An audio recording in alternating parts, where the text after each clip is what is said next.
I met this 6-year-old child with the blackest eyes, the devil's eyes. It's Halloween. I guess everyone's entitled to one good scare. Evil dies tonight! Turn it off! Stop it! Stop it! Stop it! Stop it! Stop it! Stop it!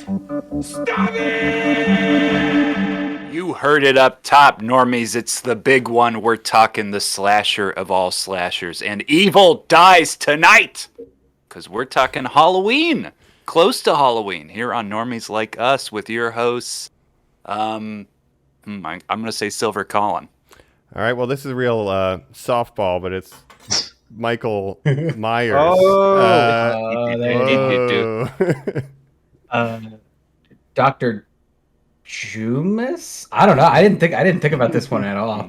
That was good, though. I like it. Yeah, I didn't either, so I'm just going to be Jacob Myers. I'm going to be Rob Zombie's Jacob Myers. Jacob I Myers. think you're going to be like the older sister. No I Strodes. don't have a Halloween themed shirt, but I have my Battlestar Galactica in honor of Halloween Resurrection, starring Katie Sackhoff. So that's my deep cut. There you go. There you go. All right. So That makes sense.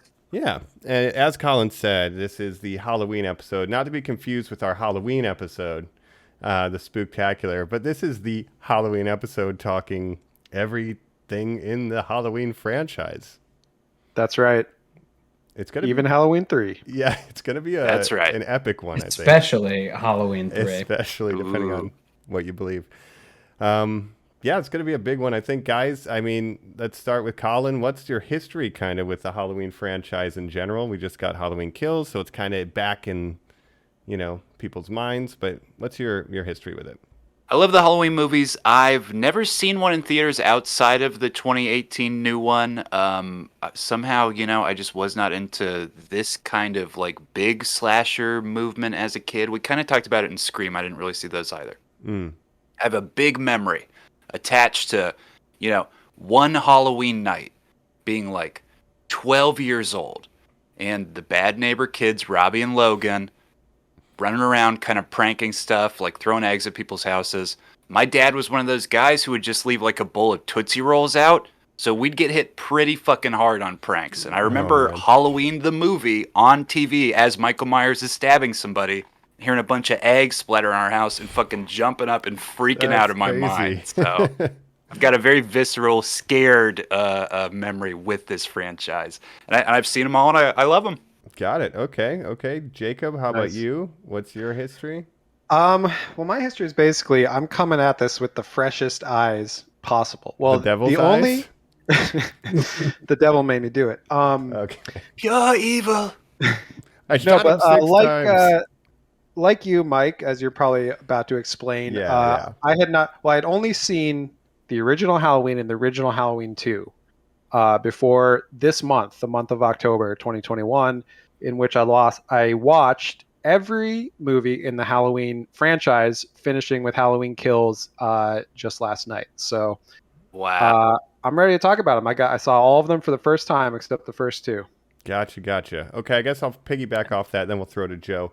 Again, like Jacob, I had only seen, for me, I saw only the Rob Zombie Halloween reboot. Oh my God. So that was my frame of reference besides just cultural osmosis of knowing that's a who weird Michael starting is. point. But I've explained on other Halloween episodes that, I was more of a Texas Chainsaw guy, which came out first. But this does something very different anyway. But I was more into Leatherface, Jason, and they have more kind of charisma on their face. When I would see Michael Myers, I would be like, he's kind of boring by comparison when you look at him. But now that I've watched all 12 of these movies, opinions may have changed. So stay tuned as we go through this journey. But watched all of them this month, and it's been quite a ride. Joe, how about you? John Carpenter's the GOAT. You got to give it up for the greatest of all time. True. I love the Halloween franchise. I have always loved them. I think the only one I've seen in theaters, though, is the Rob Zombie remake. That is the only one that I saw in theaters. But yeah, I love the franchise. I think Michael Myers is, the thinking man's slasher. He's not quite Jason. He's not quite Freddy. He's a little different. So I'm excited to talk about all these. Yeah, and it's maybe not even worth, mentioning the other dudes. But I've said in the past, if Mike said the Leatherface and Joe, I just got to go off what you're saying, My theory on these assholes is Michael Myers kind of the middle ground. I've said in the past, I like Jason a lot more. I like the Friday the 13th. I agree with you. This is the GOAT movie of all time, but Jason's like a relatable little idiot who's just like trying to protect himself, and his mom has a reason for doing the killing. On the opposite spectrum, you have this fucking magic pedophile who gets to haunt people's dreams for some reason, who I absolutely hate. And Michael's in the middle for me, and he gives me weird feelings because of that. Oh, Colin, I have to disagree with you. I mean, I'm not a huge fan of these horror slasher franchises, whatever you want to call them. Mm-hmm. I haven't seen any of the Friday 13th, but I actually like Freddy the best out of all of them. Wow. Nightmare on Elm Street. I think he's the most charismatic and interesting of them. It depends on when you start watching. See, this is the Chucky debate that you're getting into. Is like, you know, Freddy's personality doesn't really come out until like the third or fourth movie when he like actually starts being that jokey character, which is the same thing with Chucky. Like that doesn't come until The Bride of Chucky, really. Like, you know, you would have like those couple little one-liners here or there, but like the comedy of the character, like that came so much later. Michael, he's just a shark, man. He's just out there in the middle of the night. There is no charisma. There's only kills. Yeah. Well, this is what I'll say about Michael Myers. Mm-hmm. I wasn't really. I was a fan of the idea of the Halloween franchise. I just had never really bothered to watch all of them, and now I wouldn't say I'm a huge fan, but I definitely am a bit of a fan now. Well, let's talk through it, because as we're talking about Jason and Chucky, none of them would have existed without this first movie we're going to be talking about as we jump in with John Carpenter's original Halloween. Coming up next, Normies Like Us.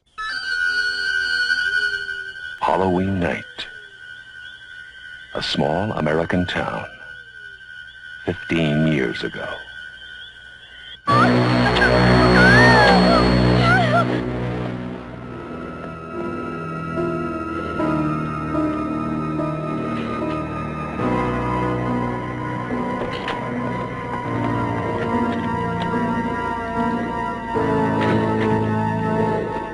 Michael?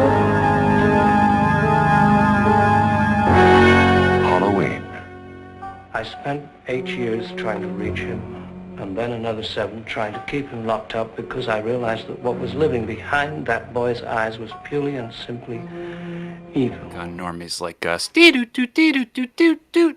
We're in Haddonfield, Illinois. We're walking around the streets. Our parents aren't with us. We've all got babysitters tonight, guys. Mm-hmm. And they're going to be the ones who take us trick-or-treating. How does that sound? Sounds like all the parents in this town are negligent. awful parents in Haddonfield. But our babysitters are pretty cool, so. They're up to something. But that's okay, because we've got these beautiful babysitters who are going to be taking care of us and walking us around, because we're talking about the original, the OG. Mike said, you can't have, Jason, you can't have Freddy, you can't have Chucky. I'd go as far to say, Mike, you can't have Terminator. You can't have Alien. If it wasn't for the slasher effect and the popularity that is John Carpenter, Deborah Hill's, Mustafa Akkad's Halloween. The music directed by Carpenter. I mean, it really, even before watching all these, just that music. It's like spooky Halloween music. So John Carpenter. 5-4 time. Yeah, we said he's the GOAT, but man, this. He is, yeah. I guess when I first watched it, this for the first time, because I had not seen it, right? It does play very slow, and I was surprised that there's not a lot of gore, right? And then I was like, okay, it's pretty good, right? It's like 78, so it's like, okay, I'm taking it for what it is. But I was like, yeah, it's all right. But in hindsight, after watching all 12, this kept getting stronger every time I saw some hack frauds do something weird with the franchise, right? So like this got better as I watched other movies. I really appreciated what they were doing. So that's kind of my thoughts. Joe, what do you think about H1? It's timeless, man. Like there is so much about this movie. This is my October 1st watch every year. This is the first one I do this season. It just sets the mood. Even like, they're in Illinois and you have like that great fall vibe. Like there's such an energy to the movie. I adore it, man. How could you not though? Like it really is one of those classics. I think it's just ingrained in everyone. it's a whole ass vibe, like on its own. Like it's It is. great. Yeah. Well, I think that's Jacob. one of the strengths for sure is the atmosphere, and I think what's brilliant about it is just the simplicity. I mean, the music is great, but the musical themes are very simple. It's just that motif that kind of comes and goes. The premise is just very simple, right? And like you said, it's like Jaws on land, right? So I wonder if John Carpenter Love it. actually watched Jaws and then got the idea to do Halloween partly from watching that. You do get those elements of you got to close the beach. Michael's coming to Haddonfield, and no one believes Loomis, right? But Colin, what do you think about this kind of Lonnie, move your ass! Hey, Lanny. Get the hell away from here. I'm with you guys in that it's now. I want to know, Mike, is it scary? Because even if it's not, it's now evolved into essentially just looking like an art film, right? It's like one of the most beautiful movies ever made. And Jacob said the slow pace and stuff. I understand that, but Mike, is it scary for a first time watch? I think it's suspenseful. You know, like the way they use Michael and the way he's there and not there. You know, this is an introduction to this kind of what has become a legendary character, and he kind of lives up to the mystique in this first outing. Like you know, we talked about how Jason didn't get there till after he had a bag on his head in the third movie. Freddy took a couple movies. This is Michael, and it's always been this Michael. In the first version, they do a good job. J1. Mm-hmm. Yeah, again, I think it's just the simplicity of the character, and you know, he's just this silent killing machine that's just never ending, never ceasing.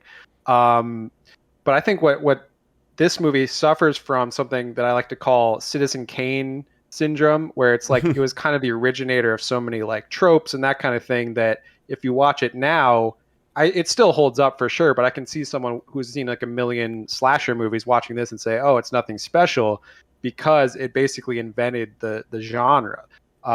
So it's the OG in that way, right? It feels like tropes, but like it invented them. Yeah, like so. Same thing with like It's a Citizen Kane. thing. If you watch Citizen Kane, it invented like camera angles and stuff that were used in a million other movies.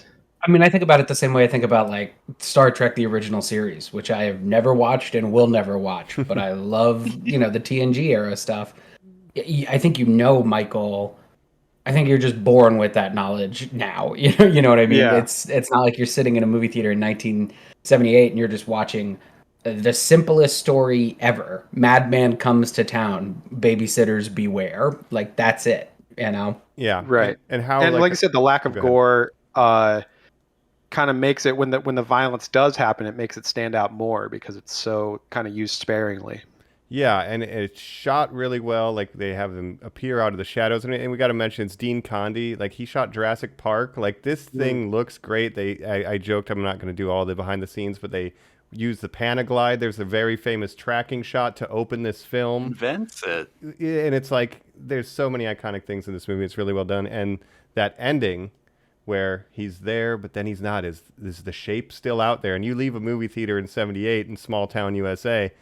He could be in your town. What a great kind of way to end The it. worst thing about this franchise, Mike, is that ending is so good, it's ruined by 50 films coming after it that we're unfortunately going to have to keep talking about. Yeah. That's the thing. This is before the timelines. You know what I mean? Like, this is before. In a bubble. He doesn't have druid anything, curses on him yet, Joe. It's true. We're making our way.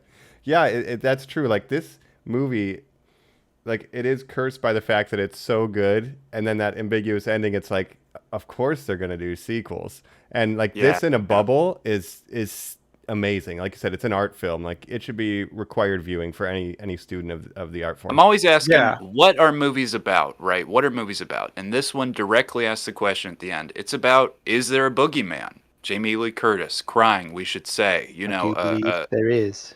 I do, in fact, think that was the That was boogeyman. the Donald boogeyman. Pleasance, amazing. Amazingness, yeah. But it does leave it open-ended. I guess this is a good time to transition to where it opens up to. You know, we get a sequel. We're going to be talking Halloween 2. Now, this follows immediately, like the exact same night, right, where we're left off in the first one. So, Halloween 2, thoughts, guys? I don't love this one because it feels like a continuation of the story of Halloween 1, which didn't necessarily need a continuation. Like, it doesn't tell its own story. It just kind of rehashes. and it's kind of boring through a lot of it, and I wasn't as invested. Like the first movie is so good at building suspense. This one, it kind of does the same thing, but it's just, Laurie's in the hospital most of the time, and it just doesn't work for me as much. Sucks. You say boring. John Carpenter writes this one. He felt the pressure of Friday the 13th by this point and those other ones to up the gore and the action. You texted us, Jacob, when watching this. I had the same reaction when I watched it for the first time in a long time. The Ben Trainer of it all. When Dr. Loomis pulls a gun out and forces a car to run into a human being, explodes. He takes a life. A guy in a Michael Myers costume dies. It is so much, so big, so fast. Yeah. And can we pour one out for Ben Schramer? Because that's who Laurie Strode mentioned she had a crush on in the first movie. That's right. That's to jump ahead a little bit, I wonder if they're going to bring him in these new David Gordon Green movies because he's still alive. He's a corpse. He's a mummy. No, because not in in the that David Gordon timeline, Green. he would be alive because this movie doesn't count. Oh, that's right. So we'll get to that more. Wow. So what does this introduce to the timeline that will have an effect going forward? Big twist, right? Yes. Yeah. This is the birth of the brother and sister dynamic, right? That it wasn't happenstance. This wasn't just the boogeyman. The boogeyman had a purpose. I think that's the biggest sin of the movie, right? Like the boogeyman shouldn't have a purpose. The shape shouldn't have a purpose.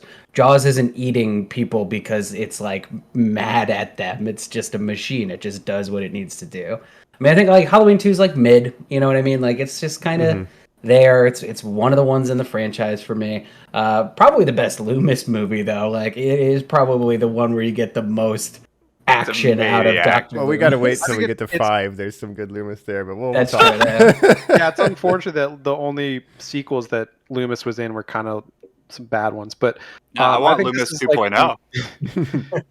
This is like the midpoint of from my ranking. Not to talk about it too much, but this is like the cutoff point between pretty good, pretty okay to terrible. Then there's a this. cliff, I guess. Yeah, and this one for me. You do get to see like a little bit from Michael being like very strong, picking up the nurse on the scalpel. He is more brutal, like Joe said, but they spend so much time setting up like these nurse character and the paramedic, like they're going to be main characters, and they just die. And Laurie's not really active for most of it. It really feels like, you could have almost cut 1 and 2 together, which now I understand would be a sin. But like you could tell that story quicker, and lose the hot tub scene or whatever. But I don't know. Don't you dare. No, I'm a man of culture. It's like an extended third act for the first movie. And I think the biggest problem that I had with it was just that Laurie Strode is just in a hospital bed for the most of the movie. Jamie Lee's a star. Buddy. We're going to get a lot of that. Hasn't really been utilized properly in the sequels, I don't think. I do want to point out, a Star Wars film exists at this point, but Return of the Jedi doesn't. So we're doing the brother-sister twist before all that, and that doesn't make it good. No. Right, but that reveal, I would say, is the franchise-defining reveal, because every sequel after this, until the most recent ones, is kind of about the familial relationship between Michael and Laurie and her extended family. It sets the path until 2018, exactly. Yeah. I mean, yes and no. Like, even for those ones, it does. Like, Jacob, I think you're right. It is the defining, like, when you look at the future timelines of this movie, because right now we're in the second movie, right? So 1 and 2, they take place in the same universe. Here is where we're going to start to see those divides, and those divides are all contingent on what you're saying, Jacob. Like, this is the one that defines it. Yeah, and John Carpenter admitted he kind of pulled it out of his ass. He kind of had writer's block, and he wasn't super stoked on the sequel. So it's like that one decision, potentially on how you feel about it. I'm not going to say positively or negatively affected, but it steered it. It gave him a concrete motivation, and this is how you have to use Michael Myers now. And I think that is kind of a negative. And to transition into the next movie, I do have a fun fact. Yes. The director of Halloween 3 Season of the Witch originally was offered this movie, but turned it down because he didn't like the script and instead did Halloween 3. So Joe, I'm going to pitch this to you to intro it, but as much as we said that the decision of the brother-sister thing would steer the franchise in a certain direction, they tried to steer in a very different direction. Joe, set it up. Yeah, so Halloween 1 and 2 come out, right? Everybody loves Michael Myers. So what are you going to do with your franchise now? Let's just take him out. Let's just remove that character entirely. Let's do the anthology series. People were excited about Creepshow. It was the era of kind of that birth of, anthology movies.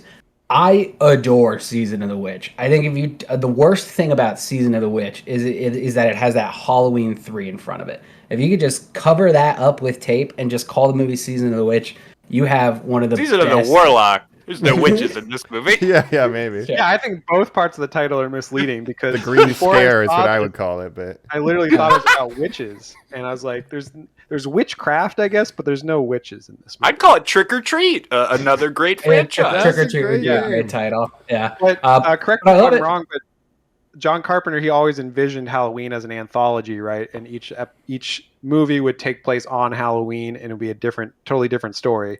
So that was kind of the idea. And, there is a timeline where we live in that universe where there's been 14 to 16 instead of 12 Halloween movies, and they're all different. And eventually Ryan Murphy starts making them. Right. But like, they would have brought Michael Myers back at some point. Yeah, at some point they would have. Like season 6, Apocalypse. Yeah. But look, I love Season of the Witch. Next to Josie and the Pussycats, I think it's the most punk rock movie ever made. Like, I think it actually... Wow. Like, so SLC Punk, which is another one like people throw into that conversation, right? That's not really about like punk ideals. That's about punk fashion and growing out of it and becoming a yuppie. This movie is a direct criticism of late stage capitalism, where you will be destroyed by the things you buy, and the things you own end up owning you. That is what this movie's about. Yeah, It's also an anti-Irish movie. I was surprised by how anti-Irish it was. I'm gonna hope it's not coded. I'm and that proud just of happens to be a thing. But I guess this one, the plot is there's a toy company, Silver Shamrock, and they're making masks that on Halloween night they're going to broadcast a message, and the mask will turn your head into a portal for snakes and bugs to come out. And Yeah, hold on, Yeah, Mike. they'll oogie boogie you. The thing is, we have to kind of talk about the plot on this one, not in depth, but it's like, because it's not a Michael Myers movie, it's so different, and we're kind of basically unraveling a mystery throughout this. Mike, it's also sort of like a neo-noir thriller. Yeah, like absolutely. But why is my question, Joe. We're saying the plot when really it comes down to a guy works at a toy factory. He smuggles it out and like gets blasted by it. Gets helped by a doctor who's like, I better look into this. It just so happens my kids are also buying it, but also I'm a doctor, so I better look into this. Well, let's talk about this guy. I don't know his name. As I'm watching this, I'm Atkins. Yeah, I was calling him man-ass dude, and basically, man-ass dude. He gets all the ladies. The ladies at work love him. Middle-aged alcoholic doctor, but ladies love him. He's at a bar by himself. Doesn't matter. There's a woman half of his age. Her father gets killed in this conspiracy, so he decides to help out of the goodness of his heart. Also, he wants to sleep with her. So that's the inciting incident. And he wants to pick up a six-pack before they even get started doing that. What is this guy? He's Burt Reynolds. Like he's it's Smokey and the Bandit. Like he is the idea of a man in 1983 or 82, whenever this one came out. Yeah, he's true. He's very 80s masculine. My question is, how involved is John Carpenter with this one? Because obviously, you say it's an indictment of capitalism. John Carpenter, obviously, that's themes that he's talked. He's a couple of years before They Live. Yeah. Ooh, that's he handed this off to the director he wanted to make it, but was completely pulled out by this point. And this is when he's selling it off to Mustafa Akkad to be the creative force going forward with it. Right. Because after this, they're going to say, no, John, we're bringing our boy back. It's none of this garbage. Yeah. These are the Michael Myers movies. So it's a shame that Season of the Witch, a movie that I think is legitimately pretty fucking good. I think it's a pretty good horror movie. It's just lumped in with the Michael Myers movies, and it really shouldn't be. And like that's why people have such mixed feelings about it. I remember the first time I saw this movie, I rented it from the library when I was a kid, like the local library, and I was like, oh, Halloween 3, I've never seen that one. I thought it was going to be a Michael Myers movie. It was not. It was very similar to seeing the Blair Witch sequel for the first time, which is not found footage and has nothing to do. You know what I mean? Right. That one's bad. This one's good. I really hope someone reinvents Season of the Witch as like a limited event or a limited series, because I think it's more relevant now than it was when it was made, and there's some really great nuggets in there that I would love to see explored further. Joe, the David Gordon Green of his time, who gets to remake Halloween 3. Well, who knows what Halloween Ends is going to be? Maybe we'll get it. Do you like Peak Attack?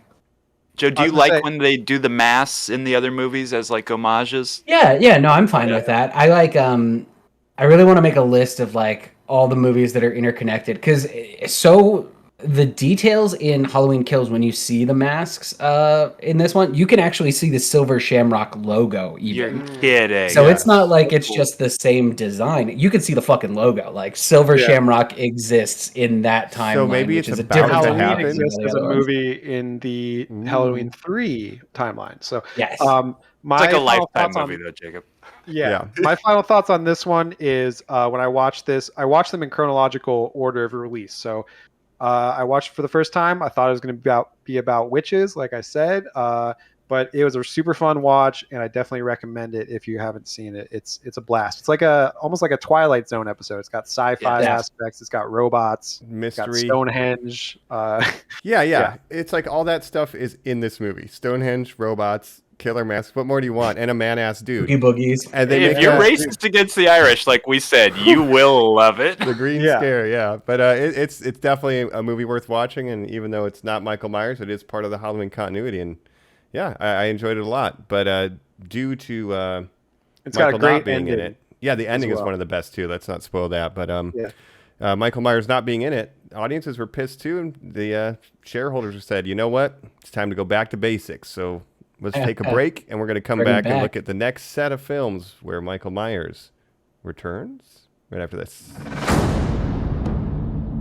Do you know what today is? Do you know the date? Every day I look at myself in the mirror, and every day I remember.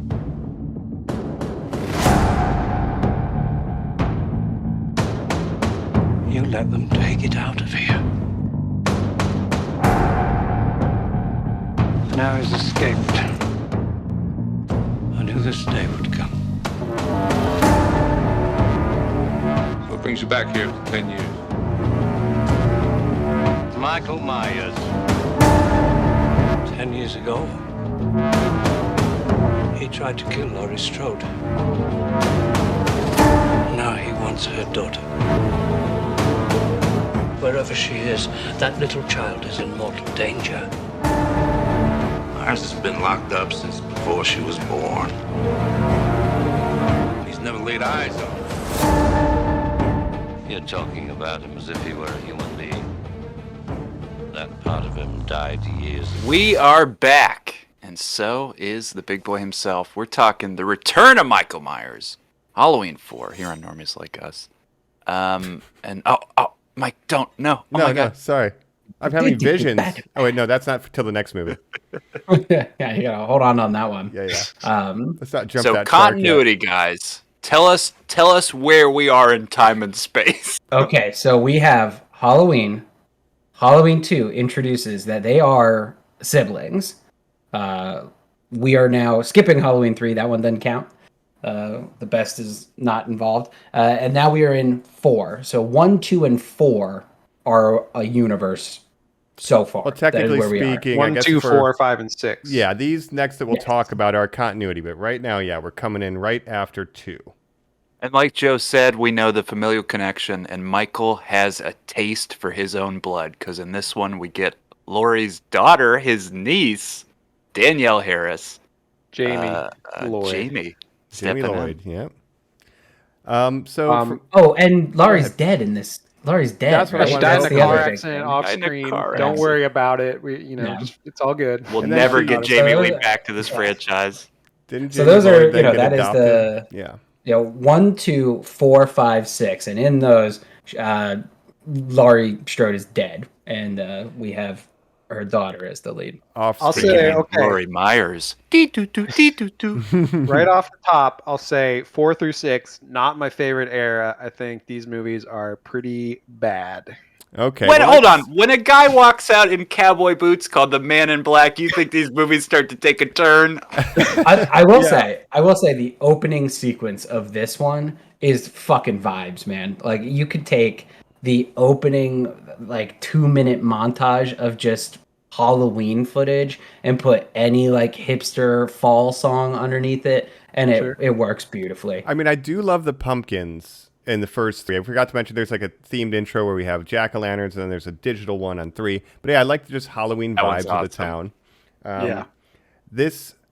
It's kind of like a reboot in a sense, because we're just reintroducing kind of the same thing as the first one, babysitter, child, but he's related, which, now we know that. So he's trying to get his niece. She's like 9 years old. So that's the wrinkle in this that I think worked. I think Danielle Harris is really good in this. We get Donald Pleasance, and there's some genuinely tense and scary scenes with Michael stalking a child. And I think that's what works best with 4.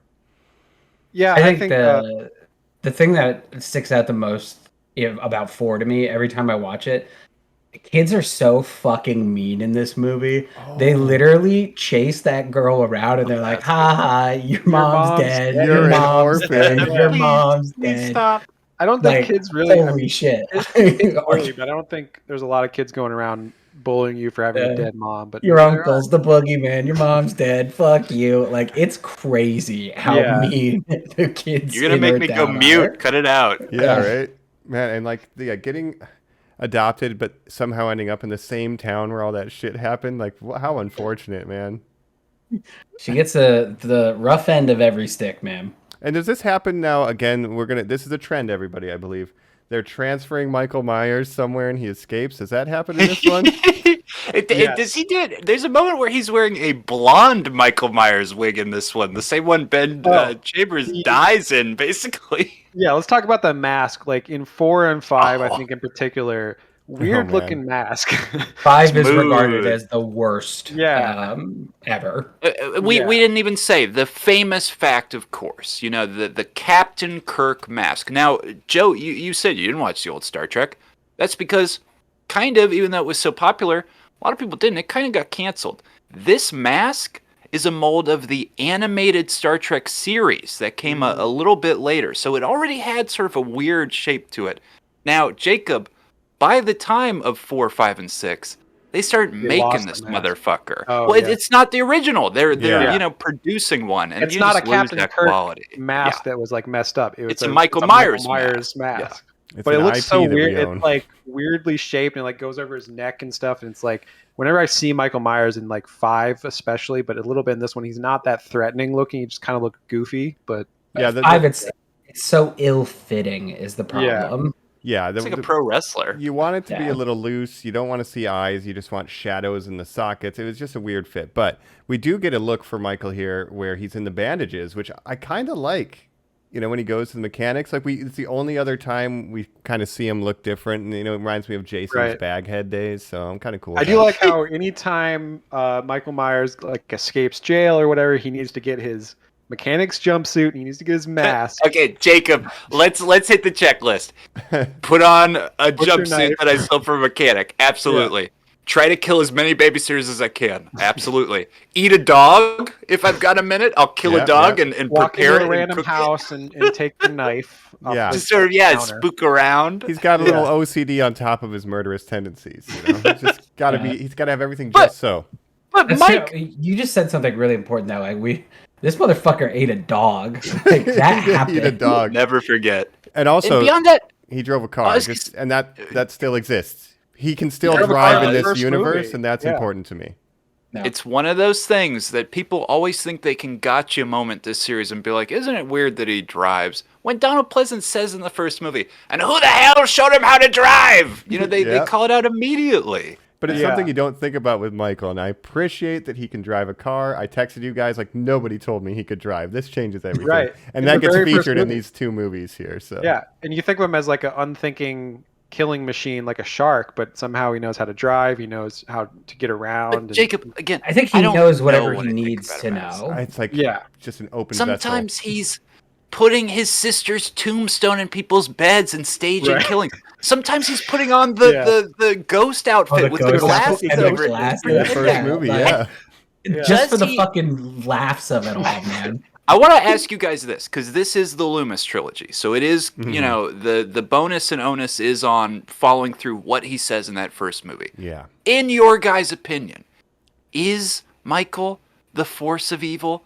This is a psychiatrist who was assigned to this child to help him with trauma, who's like, I give up, he must die. I must observe him He's always. ready to pull his gun out at any moment. Is that fair? Yeah. That motherfucker As ate he's a originally dog. designed, yeah, he's just the embodiment of evil. He doesn't have a particular psychological reason for doing what he's doing. He just does it, and it's what he does. And I've seen people break down like why the family members. It's like someone said he's trying to kill the last remnants of his humanity, right? Like if he kills his family members, then he's just this force of evil. Maybe that's kind of, it's like a fan theory, but I like that thought where it's like if I get rid of anyone related to me, now it's like Kylo Ren. I know what I have to do, but I don't know if I have the strength to do it. Yeah, it's true. Michael Myers Myers is just like Kylo Ren. I love Donald Pleasance as Loomis. He's killing it. And like I said, I'm not a huge fan of 4 through 6, and that's why I said it's unfortunate that those are the only sequels that he's really in. But he is great. He's the GOAT. So let's look at with some really weird makeup on his scars from when he gets burned from 2. Yeah, because they burn Michael alive in 2, but he lives. I look at 4 and 5 specifically the same way as 1 and 2, where 5 almost feels like an extended epilogue of 4.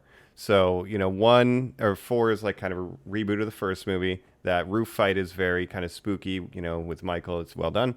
But then we just get the psychic connections in 5. But it feels like 5 is just unnecessary, but it is a continuation of that, thing. The psychic connections are the thing that really stand out for me about 5. And you have Danielle Harris dressing up in a clown suit at the end. Oh my God, yeah, wait. 4, one of the best endings ever. Joe, what do you think about this twist? I love Spoilers, the guys. ending of 4. It gives it something new. It does seem like they're trying to freshen it up. But unfortunately, they immediately fumble with 5, which I think is the worst one of the originals, in my opinion. Yeah, so spoilers, at the end of 4, Jamie Lloyd touches Michael's hand or something, and then she ends up being consumed by his essence or something. She attacks her own stepmother, and then has the clown mask, just like young Michael in the first film. Yeah, I thought it was like something in basically her familial connection to Michael Myers. They have something genetically, and it awoken her need to kill, and now she's like Michael Myers, which is, I think. I didn't love 4 because I thought a lot of it was like a rehash of the original, but the ending was like the best part for me because it was an interesting angle to go with. Yeah, and Loomis is ready to shoot a 10-year-old. Those seeds are planted in the first 5 minutes. In the first 5 minutes, she goes to the costume shop and, it's not until the end that you actually put that together. And Loomis has that great reaction breakdown at the end too when he finds out. Yeah, classic. And he pulls his gun out. He loves pulling his gun out at any moment. He loves that gun. I'm nervous about how much more Loomis we're going to have for the rest of this series. Let me just put that out there right now. But yeah, then 5, again, it has goofy psychic powers. They're expanding on that. Why did she kill? Oh, she's connected to Michael, Black. and now she's mutant. Not for me. Real quick, over in the Jason universe by this point, we're getting, a hell worm travels through people and possesses their bodies. That's the reason Jason was a zombie and could come back and doing what he does. Now we're in the Halloween franchise. 4 gives us the hint to this. 5, more of a hint. 6, jump off the cliff. We're getting the cult. We're getting the reasoning, the druid magic and stuff. Guys, if we didn't like the brother-sister, we're not going to like the idea that this totally normal serial killer who wears a mask is magic, right? Yeah, no, terrible. One thing I want to mention about 5, overall, don't like it at all. But it's the only movie where Michael Myers tries to kill people in a car, so I really like that. And the vent skills. Yeah, and the laundry shaft scene where he's stabbing through and Danielle Harris is trapped inside of it. That's a good tense scene. So he's killing people with a car, and that there's a couple good scenes, but overall I didn't like it. Yeah. And again, I will say Danielle Harris, is one of those people that they have said would be cool to find a way to bring her back into the franchise. I think she does great as a kid in these movies. And she might come back as a different character. Yeah, who knows? A different movie. But 6, I guess, if we want to round the Thorn trilogy. Hell yeah, dog. 6 for me. Fucking Paul Rudd. Paul Rudd, yeah. We got Tommy Doyle, Paul Rudd. Guys. I actually like 6 the best out of these 3 because it leans into the insanity and ridiculous and overtopness of the Cult of Thorn and all that. Like, if you're gonna go for it, just go for it and don't try to like be somewhat grounded. So I like it, that aspect of it. Still, I don't think any of these 3 movies are good, but this is the best one for me. I like that we go and get Tommy Doyle. Like, I like that we're seeing, hey, the babysitters, yeah, that's one thing, but like there were kids, like there were children who this happened to, and they saw it all. I think it's fascinating to explore that angle. And I think, you know, like we'll talk about it when we get to Halloween Kills, but they were just trying to fucking rip off what they did in 6, like with, you know, Paul Rudd and a physical showdown with Michael Myers.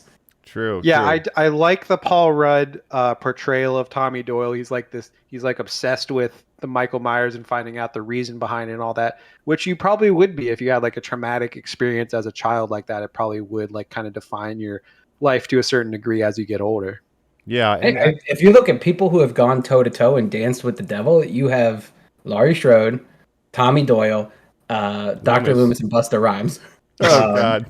And I would put Tommy Doyle in the top 2 there. So yeah, he does a lot of damage on him at the end of this one, right? Like hitting him with a pipe and stuff. Yeah, and then he doesn't make sure he's dead. With a pipe. Come on, it was Tommy Doyle in the basement with the lead Well, pipe. but we lose Loomis, guys, and we lose him in real life as well. This is Donald Pleasant's last film, and you're feeling it when Tommy brings the baby and Loomis gives that whole speech about Michael being pure evil. It is. You're just watching a man turn into a ghost. Oh yeah, Paul Rudd steals a baby. Pretty old by that point. Acquires a baby. Danielle Harris's character Jamie Lloyd is now a teenager and was kidnapped by this cult and had maybe a baby with Michael Myers. And the producer's cut, basically, from what I understand, makes that clear. That's the intention. Mike, and real quick, just because you brought it up, I do want to point out, Normies, this is an interesting one. Watch the producer's cut and the other one. There's 2 different versions of this film, and they are wildly different. I only saw the theatrical, but I basically, yeah, there's a hint that incest. Michael Myers is the father of the baby that Jamie has as a teenager, which is fucked up. And that's not, you know, the only way they screwed that character. Like Danielle Harris wanted to do the role, and I guess she paid to legally emancipate herself, like legal fees, so she could do it, and then they didn't want to pay her enough. They wouldn't even pay her to cover the bill. Yeah, that's which really pisses me off. But so sad. And I was reading this too. She wasn't asking for like a huge amount or anything, just like being paid like a normal actress would want to be. Yeah. You know? So as much as I want the incest out of my Michael Myers movies, I wanted Danielle Harris back in it because I think she was really good. It would have been cool to see her as a teenager. Like that's a huge missed opportunity. Yeah, but then they just kill off Jamie within the first one scene 10 minutes of this movie. Yeah. Not my favorite. I don't know if anybody else has. This is the cult. This is the explanation of why like Colin said. It's like miss me with this one. Do you guys know the fact? Originally, this guy was supposed to be Mr. Myers. He was supposed to be Michael Myers' father coming in, and that it was this whole thing set up. But I would have liked that less. I like what we got even less. They set up some of the Cult of Thorn stuff in the 5th one, but they were going to do more, I guess, in the 5th one. But then they're like, after Michael floats down a river and they show his healed by Dr. Death, a medicine man, right in a shack. Yeah, but at the end of 5, when he gets broken out of jail by a mysterious cowboy in all black, I'm just like, machine gun. Yeah, what an ending that one is. Yeah. Oh, man. Now I want to ask you. So, if you hadn't seen Joe's beloved Halloween 3 up to that point, and you're not expecting wild things in this franchise, you just think it's going to be Michael Myers, it's normal. When a cowboy comes up with a machine gun and busts him out of jail, what, as an audience, and again, none of us really saw most of these in theaters, what would you think? What would your expectation be for the series going forward? I would be so disappointed. You got to think, we are from, we started in 78, it's now 1995, so... Oh, a lot has happened. You know what I mean? Like we've gone from Cheers to Friends. Wow, that's a good way to put it. And Woody Harrelson is yet to be Carnage. bad. We'll get there. This era, 4 through 6 overall, make up 3 of my 4 least favorite in the series. So I not like my that. favorite era. Definitely, these are skippable for sure. There's different directors, there's a lot of behind the scenes issues with what the producers want, the directors. It's like there's a whole bunch of crap going on. Colin, out of these 3, which do you prefer?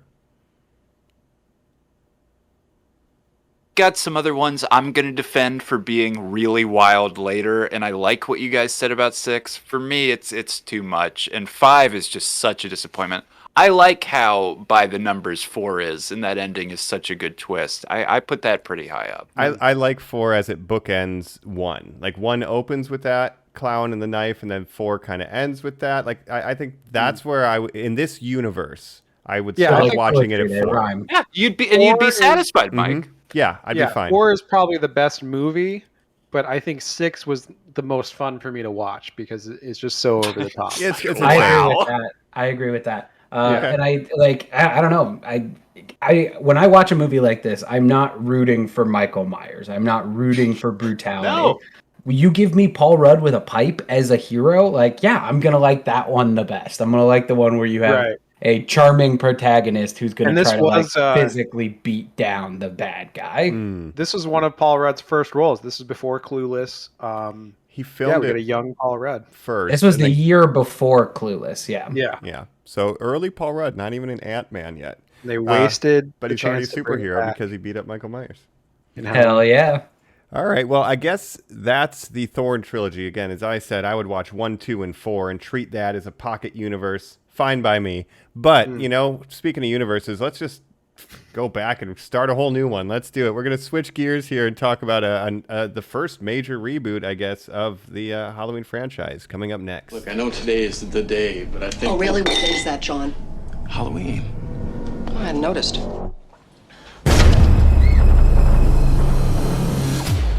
Mom, we're through with all that.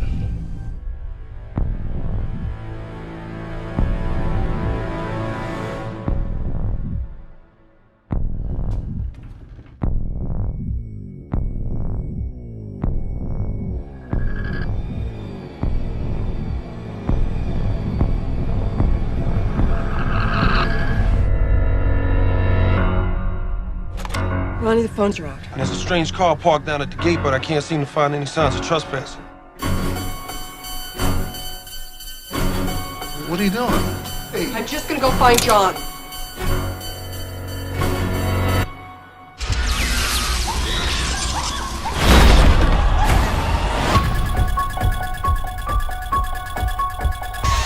We're back. Things are about to get a little wet because we're talking Halloween H2O. It's been 20 years in this franchise. And guys, we're doing it. Mike said continuity is going out the door. We're rebooting.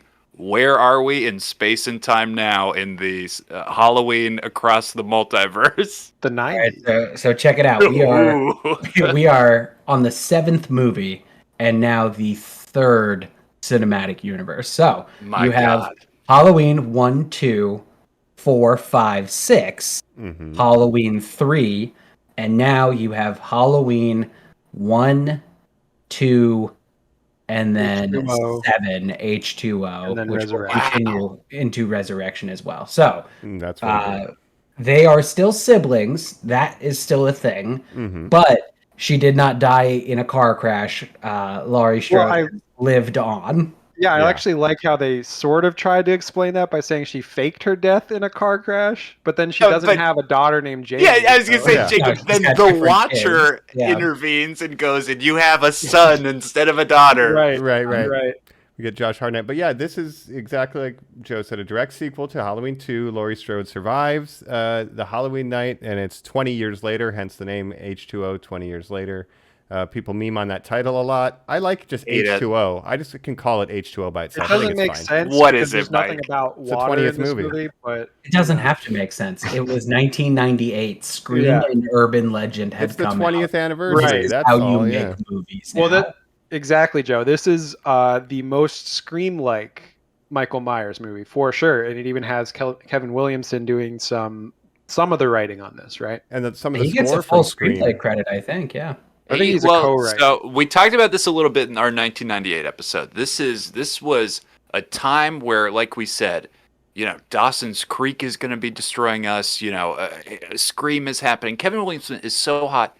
No, he doesn't get any of that. He gets paid for an outline. If you will look at our Halloween franchise, we will greenlight you directing a movie called Teaching Miss Tingle, kind of another weird high school slasher movie. Guys, I gotta say, I love this movie. Yeah, this is a good one. This is one of my favorite. This is probably my favorite like direct sequel of the original. I think we're all in agreement here. I like this. This is my number 3 overall. Nice. And Lucky Charms style, can I say? Is it LL Cool J being in your movie makes it dope? Is that the Deep Blue Sea paradox too? You ate my bird.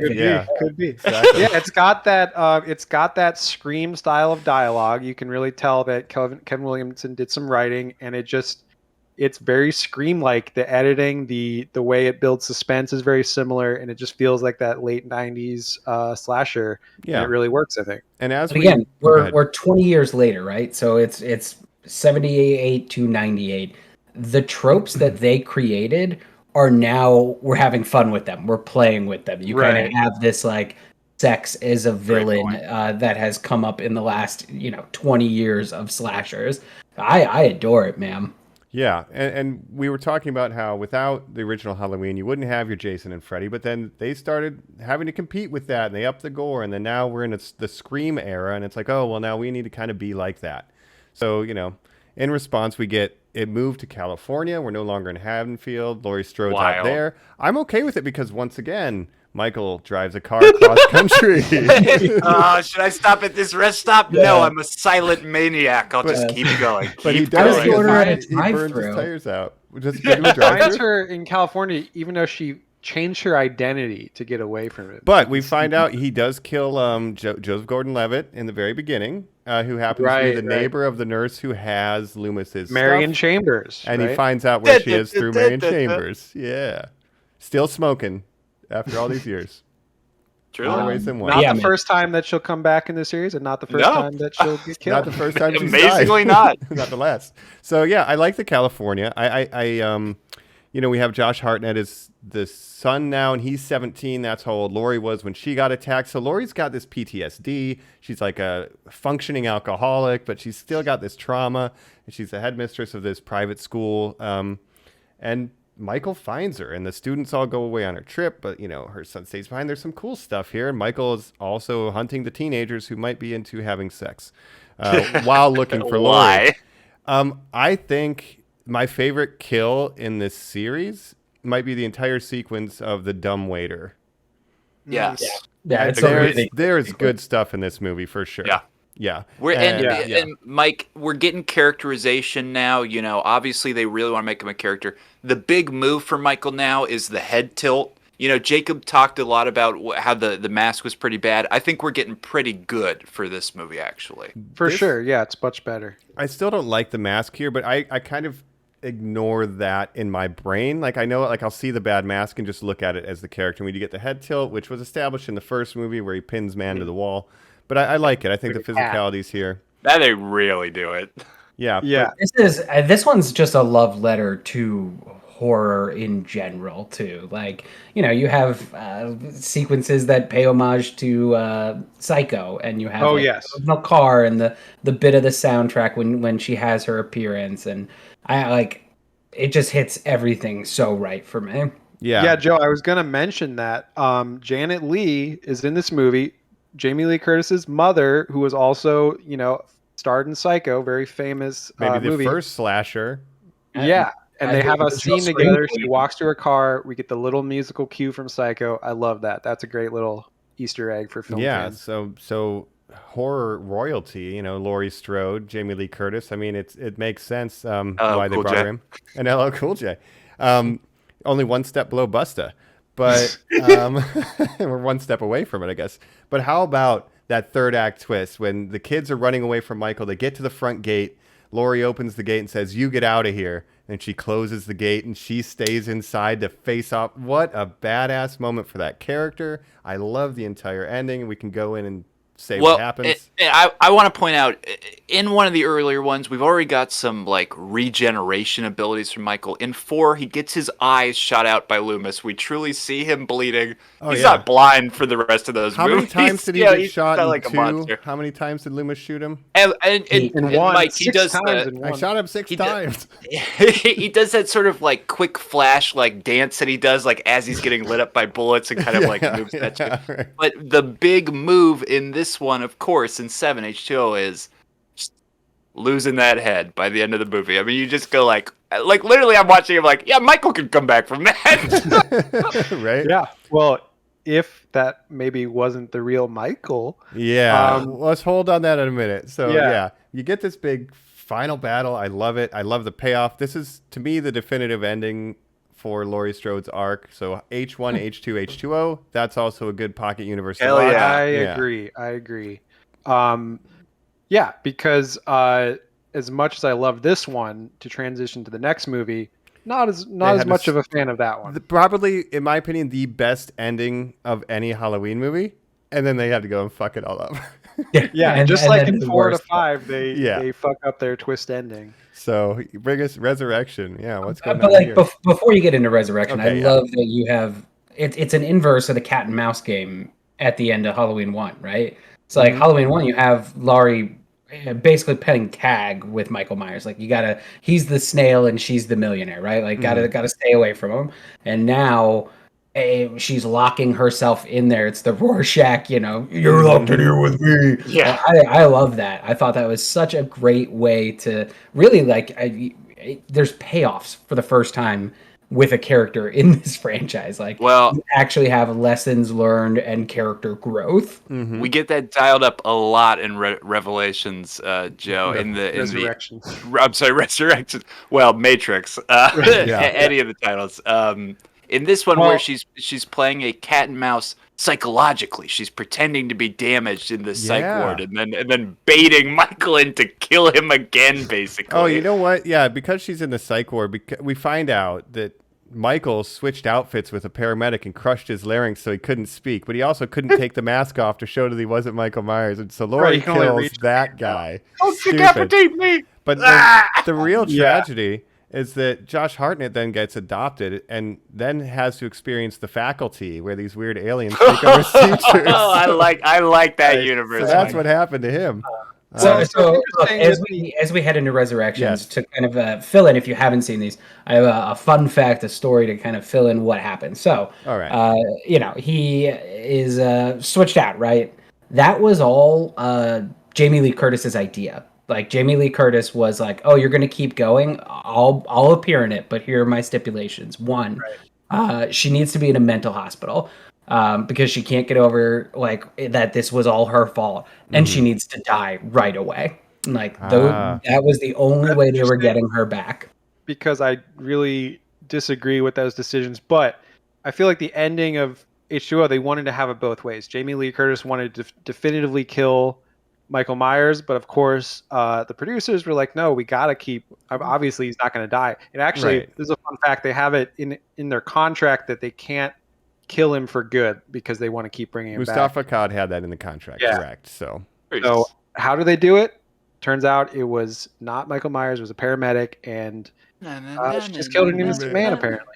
Yeah. And that breaks her brain. She goes to the mental institution and then gets killed off. And she was like, "I'll come back, but this is the way I'm coming back." And then she kind of like, I saw this in an interview, and then like immediately afterwards, she's like, "And it's a good thing I got killed off, right? Because the rest of that movie fucking sucks." Hey, how dare you now? Because none of that matters. Throw all of that intro out, because where we are instead is in the glorious world of reality TV. And as Jacob said with that Battlestar Galactica t-shirt, we're gonna get some beautiful blondes who want to be on camera getting terrorized by Michael Myers. That's right. We got Dangertainment presents.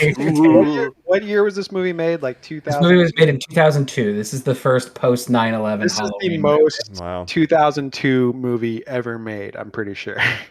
That's fear.com. The aesthetic, the This clothes is they're that. wearing, the internet, the way reality TV is featured so heavily, like it just feels so early 2000s. the MTV era, you know? Yeah, so basically Busta Rhymes wants to make a reality show where he puts teenagers in the Michael Myers house and they get scared, and they stream it to the internet. So kind of predictive of Twitch, right? You know, so I don't know, a little bit. Yeah, it is, yeah. But executed in my well, opinion, but yeah.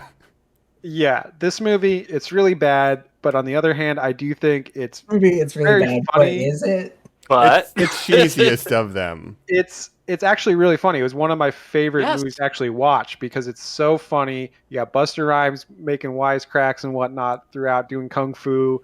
I'm supposed to be playing Michael Myers. Get the fuck out of here. That's one of the best moments. Jacob brought up in with a text form. tripod. The film equipment desk. Come on, that's the best. Yeah.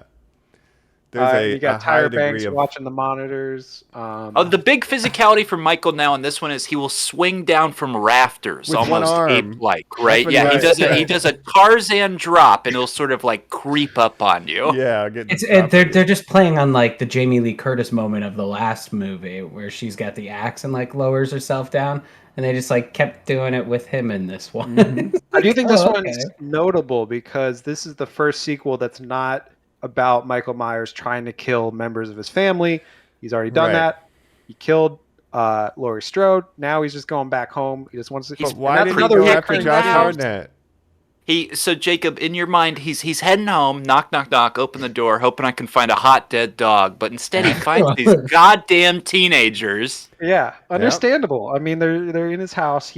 And this is another reoccurring theme. If it's not the family thing, it's him wanting to come back home. That it gets explored later, which we'll talk about. But, yeah. It's also notable because this killed the franchise. This is it for the continuation of the universe. Yeah, this right? is universally considered one of the worst. This is the least necessary sequel, I think, so far, because it's just there's no relation to after the first 10 minutes. There's no Laurie Strode. There's no Strode family. Like you said, he doesn't come after Josh Hartnett. Which you think he would because he was going after Jamie Lloyd before. Yeah, this feels like not a Halloween script that they slapped Michael Myers into, right? Totally. Like Live Free or Die Hard. Yeah. And there is a fun deleted scene, though, where Michael rolls up to the house in his car, and he's staring at the house, and then you hear it go bleep, bleep, as he locks the car with its electronic remote. And I'm not making that up. So Michael Myers has because it's a dangerous neighborhood. You don't know who's around. Oh. Yeah. And like we said, we got a young Katie Sackhoff right before Battlestar Galactica would start shooting the new 2000s Battlestar Galactica. Is this her worst role? I think it's totally against type from from Starbuck, the character she plays in Battlestar Galactica is like this tough, fighter pilot, and in this she's like the ditzy friend. It's blonde. Surely this is shot in Canada, and that must be why this is happening, right? Yeah, maybe. You gotta think what else was happening with our big boys in this time period. Oh God, You have like Jason X is happening right now. Great comedies came out before that. Leprechaun in Space is happening. The Bride of Chucky is happening, and then this is the one where it's like, oh, Freddy actually wins this era because you have New Nightmare, which is arguably one of the best of that franchise. Yeah. But favorites. These movies they're dying out of fashion. Mm-hmm. Like that's kind of what's happening. And Busta Rhymes, he says trick or treat, motherfucker, and he kills the Halloween franchise. Like that's the trick. Yeah, he kung fu fights Michael Myers. Fun fact: this movie was directed by Rick Rosenthal, who also directed Halloween 2. So and kind a of big weird. Friday the 13th director. Oh wow! Yeah. Oh, I was going to mention H2O was directed by Steve Miner, who directed Friday the 13th Part 2 and 3, which are the first Jason ones. Best of those ones. Yeah, nice. All right, well, Resurrection probably killed the franchise, as Joe was alluding to. But in order to bring it back to life, back from the dead, we might need to recruit a zombie. Let's Dragula right after this. So Normies Like Us.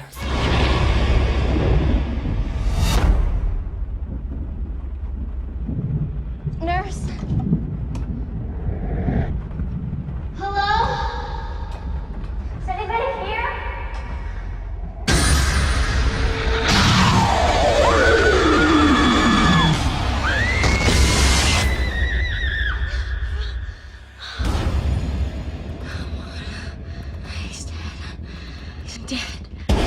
witnessed the birth of evil.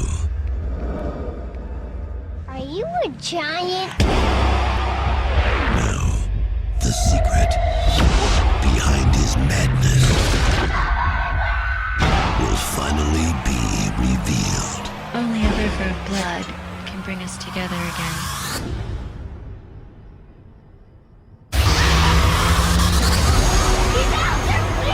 No, there's no one out here.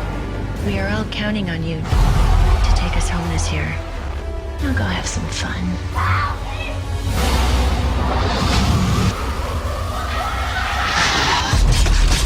We're back, and we're in the edgiest Halloween timeline possible. Things are getting grim, dark, and just wild. We're talking about a guy named, full name, Robert Zombert, I would imagine. And I want to get walked through this real quick. Mike, a young Mike, fresh out of Hot Topic, I assume putting on some wristbands. That was in the mall across the street from the movie theater. You're correct. I gotta go. I gotta go see this Halloween reboot. Yeah, films, they're crazy. I have an interest in films now. I've seen some of Rob Zombie's work. I'm like, I've never seen a Halloween. I like horror movies. Let me go see this reboot.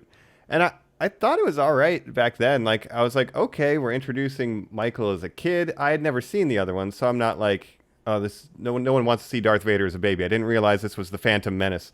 But I liked, like, oh, he's like disturbed and he's torturing animals. Like, it was unsettling and it's such a gross world. Hindsight, though, I don't love this universe, but there's some things that I think are worth talking about. But the biggest thing it's doing is introducing Michael as a kid and his motivation. And I understand a lot of people don't want a motivation from Michael, but that worked for me at that time, having no knowledge of the series. So we should just go ahead and say where we are in space and time. It is the 8th movie, the first reboot. We are now in version number 4 of events. So thank you. Clean slate. We are starting from the beginning. The Master of the Universe, Joe, will keep us on track for the rest of this. Yeah. Yes, I think. All right. Here's my take on these. I love these movies, especially. Whoa! This is Colin. This is what I was like. I was not expecting that. I love these movies. You're talking about auteur Robert Zombert. Yeah, I fucking love these movies. No way. I sent you guys my ranking right before we started airing this, and I thought this would probably be the hottest take of it because I guess these movies aren't well liked in general. It fucking blows my mind, Jacob. Wow, it blows my fucking mind. These are the best mind. Halloween movies that aren't Halloween 1, 1978. What? Explain yourself. Maybe Season of the Witch. That's different. These combine even two. These are better than H2O. H2O. Whoa. Who is the best one, dog? Okay. So this is guys. This is what fucking blew my mind. His number 2 movie out of the 12 ranked was Halloween 2, 2009. I was like, what? I do put it above this one, Jacob. I agree with you. That one's interesting. But to blast back to this positive energy, my whole thought is this is a guy who very much, and I love Lords of Salem. I do like Rob Zombie as a director, I'll say. This is a guy who's like, I know what they want. I fucking know what they want. I'm going to say fuck as many times as I can. I'm going to just be so dark and edgy. But there's a misguidance to it. You look at like the Danny Trejo character, it's like Michael fucking kills that guy too. That's like the one nice guy to him on the fucking planet. Yeah, exactly. It's just cruel for cruel's sake. Here's the thing. I hate this fucking. I hate this universe. Let Joe, and then Jacob, you defend. Oh yeah. That's it. I fucking despise it. I think it's just like the dirty, shitty version of. That's why I like it. Like that's his universe. It's like the Crow. Everything's fucking everybody is a grotesquely exaggerated, over the top, horrible person. Rob Zombie has like a sick and twisted mind, and I don't mean just like in the gore and stuff, but his worldview is like so cynical that every character is just so unlikable. It's just this gross, dirty little film, and I loved it. It makes me feel good when I watch it. Yeah, no, I like Lords of Salem, the only Rob Zombie movie I like. I do not care for The Devil's Rejects. I do not like this universe. It's no, it's not for me, man. Yeah, Like his it's thing just is definitely a very exploitation type of thing, you right? can't fake schlock like we talked about in the movie. He sings Dragula, a song named after the Munsters car. He's about to direct a Munsters comedy movie starring his wife. As long as he can get his wife in there, he's on board. But I like his wife as Michael Myers' mom. I think that's one of the most interesting things about. She's the Halloween only person 2. that's not terrible in the entire town. Do some cocaine, strip, take care of Michael. Right. Right, So this right. one, it's like, I think I also like it more having seen the original. Like if you saw this one first, you wouldn't appreciate it as much. But the second half of this movie is like pretty much a straight up remake of Halloween. But it's because it's such a singular vision of Rob Zombie's style and his aesthetic. It's a remake, yet it's its own thing. And that's what I like about remakes. I don't just remake it exactly the same. Make it your own thing, and that's what this movie is. Well, let me ask this then. Yeah, see, I don't think it's enough its own thing. At least the first one. The second one, I'll give you that it is. Yeah, I like the second one more. Very 'cause this different is thing. It's but a yeah. remake. It's got the first 40 minutes, which go into Michael's childhood, which I actually found very interesting. I just think of it as a separate entity, so I can still enjoy the original, but I also Which it like is. It's its own, it is its own universe. And Michael then we Knowles. He has long, dirty hair. It blows my fucking mind that anyone would like these movies, let alone you, Jacob. I thought this would be like, You're a those film are person. You're the worst. They're fun. They're interesting. They're the new take on it. You've done all the sequels, you've rehashed it a million times. What else is there to do except do a complete reboot? Remake it basically shot for shot. But it's its own thing, and it's got the first 40 minutes, which separates it. I like that to me, it doesn't feel like a rehash. It's just kind of an homage, and even down to the details of him doing the goofy ghost with the sheet over his head thing. Like, I love the twists on how certain things It's a are cover a little song. different. Mhm. Yeah, it's a cover song. Exactly. Like it's the same, but it's nice. different.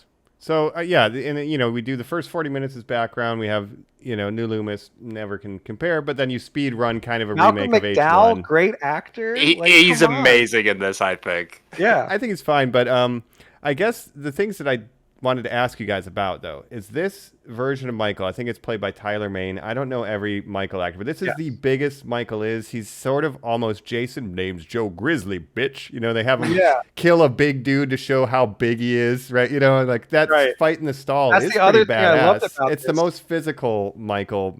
It's the most maybe. menacing. He's the most menacing Michael. Again, he's its own thing. He's not the same old Michael Myers that's always just a guy. That's fine. Like, that can be done well. This guy is not just a guy. He's like a huge monster of a man. He's like Jason Voorhees or something. Yeah. And he's just this brutal killing machine. And I just think it's great. Yeah. I can appreciate a different version. Joe, what is your take on the big boy Michael? I mean, it fits the like dirty, shitty universe. Like, All right. I don't know. To me, it's just like the WWE version. Of It is. Halloween. It is. It's Attitude Kane. Era Michael Myers. Absolutely It really is.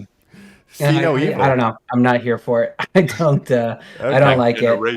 It's got And then when that- you get to the second one, like I like it even less. So I'll say that it is second one's doing a something masterpiece. different, but So let me say what I liked about this one. This watching, I think the final fight with Laurie is harrowing and dangerous. Climbing out of that chain link Scary. fence, he busts. Like, that's done well. Like it's there's some good things in this, especially it's just a gross world, and I hate all of the characters. But that's what I find interesting about it. It's just this. Like, I hate gross- Laurie too. That's the worst part. Oh yeah.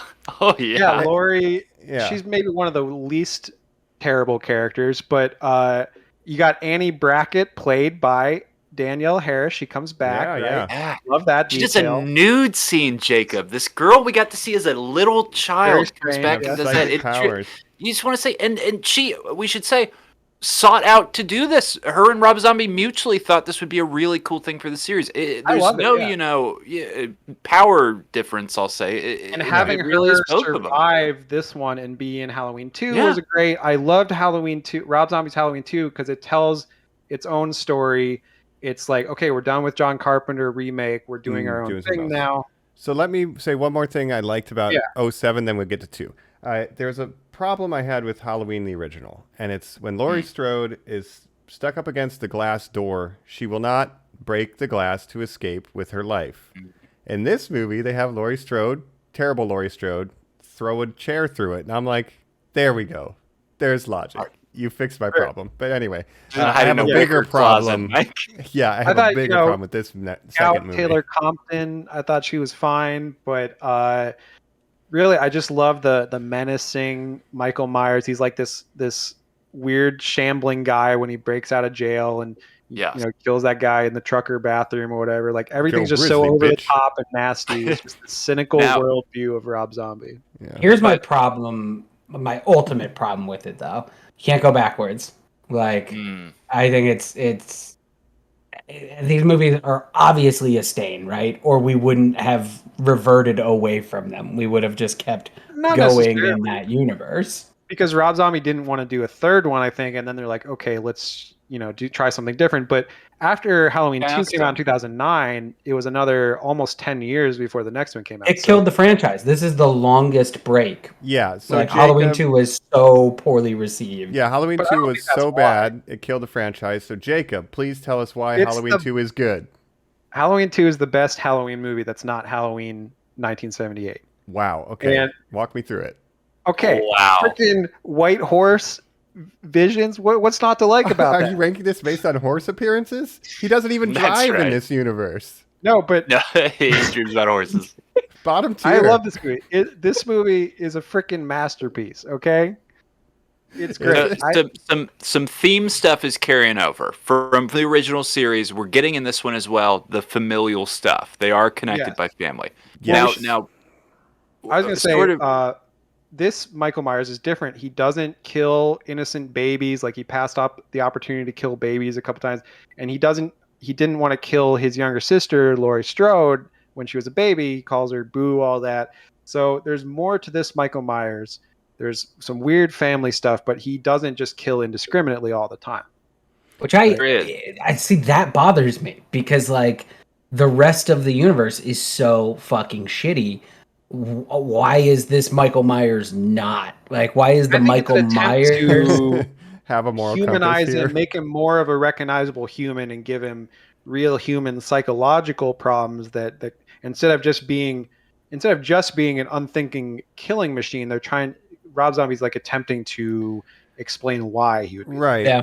But this one tries something, right? Like it is doing something different. Unfortunately, I think what it's doing different is like saying Jedis have midichlorians in their blood by like having him have like, the visions of his witch mother or whatever. So I'm tapping out, man. Yeah, I will just listen.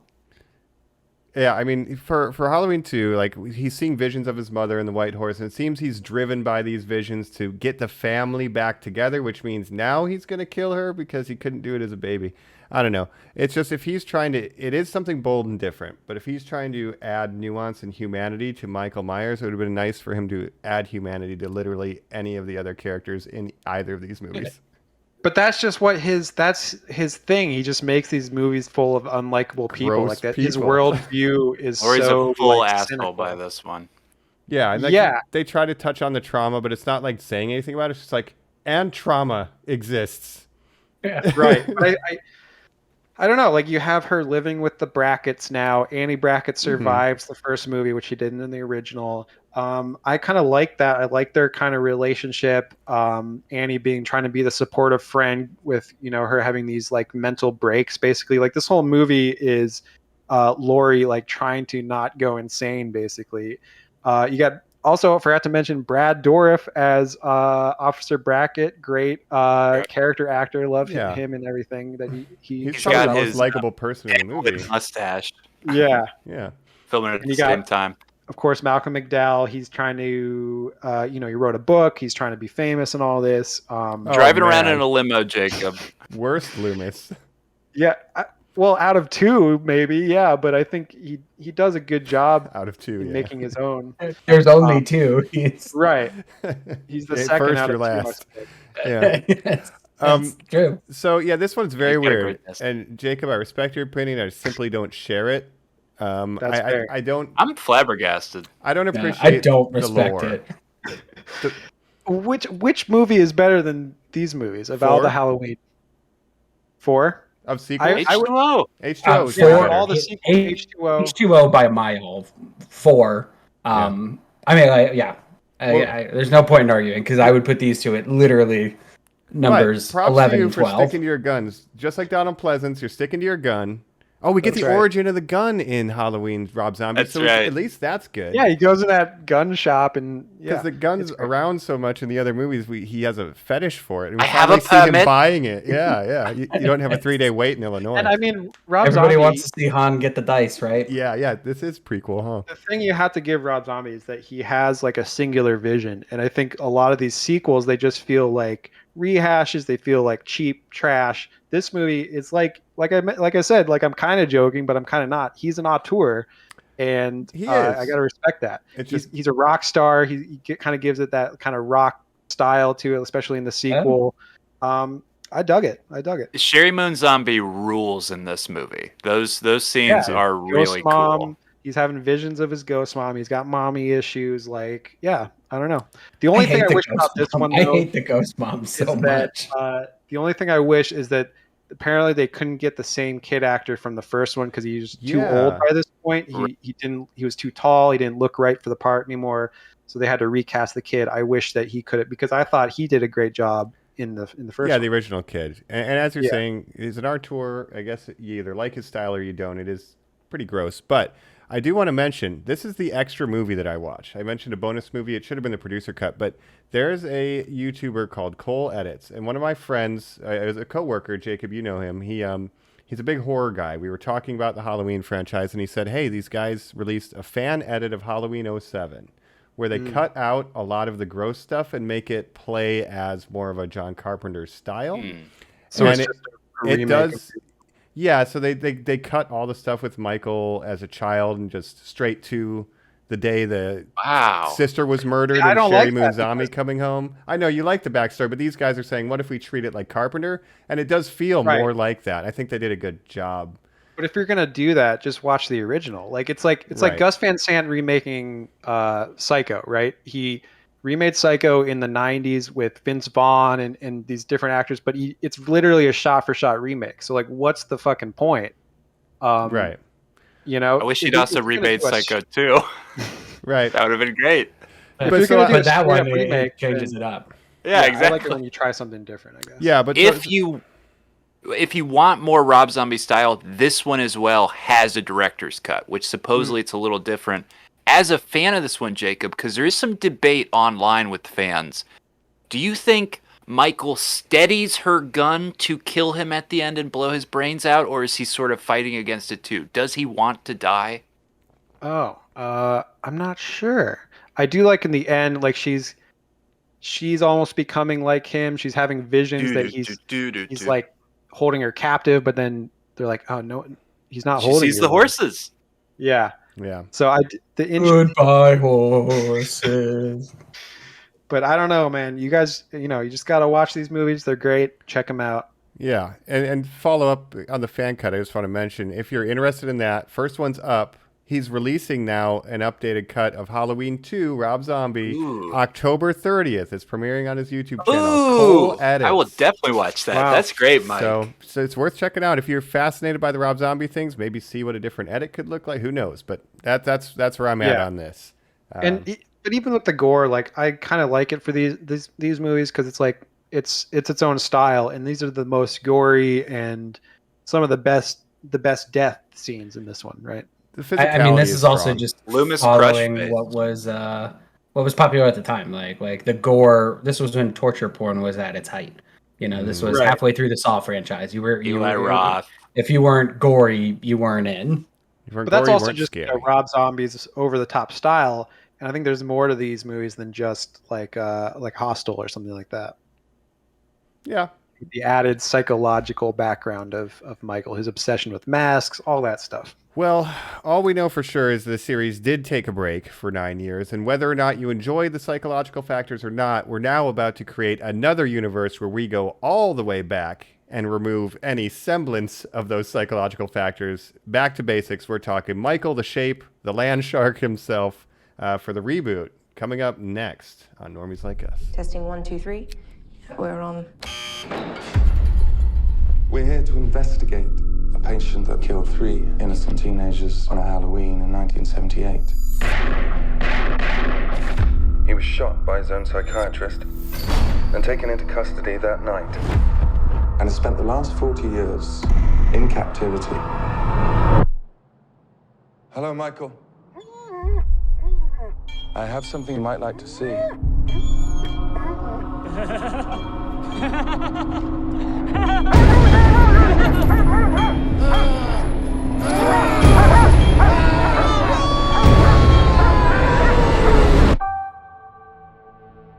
Everyone in my family turns into a nutcase this time of year. Yeah, I mean, your grandmother is Laurie Strode.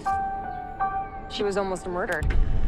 Wasn't it her brother who murdered all those babysitters? No, it was not her brother. That's something that people made up. Do you know that I pray every night that he would escape? What the hell did you do that for? So I can kill him. Normies, we're talking Halloween. Now, that's a name you've heard before, but we're talking a different film this time, we swear. And as you know, this podcast is pretty famous for just talking pop culture. We're switching to true crime. We're going out there. We're going to start doing interviews with actual killers like Michael Myers. Who doesn't speak. We're going to interview him. He's notoriously never spoken.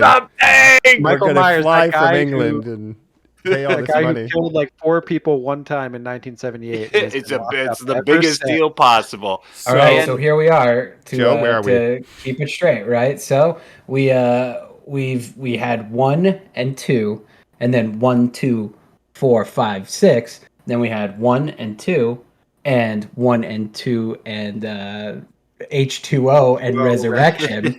Then we had the zombie verse 1 and 2, and here we are with Halloween in 2018.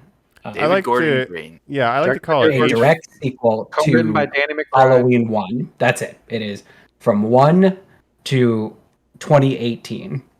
Halloween to Halloween. So it's 40 years later, so I don't know why it's not H4O.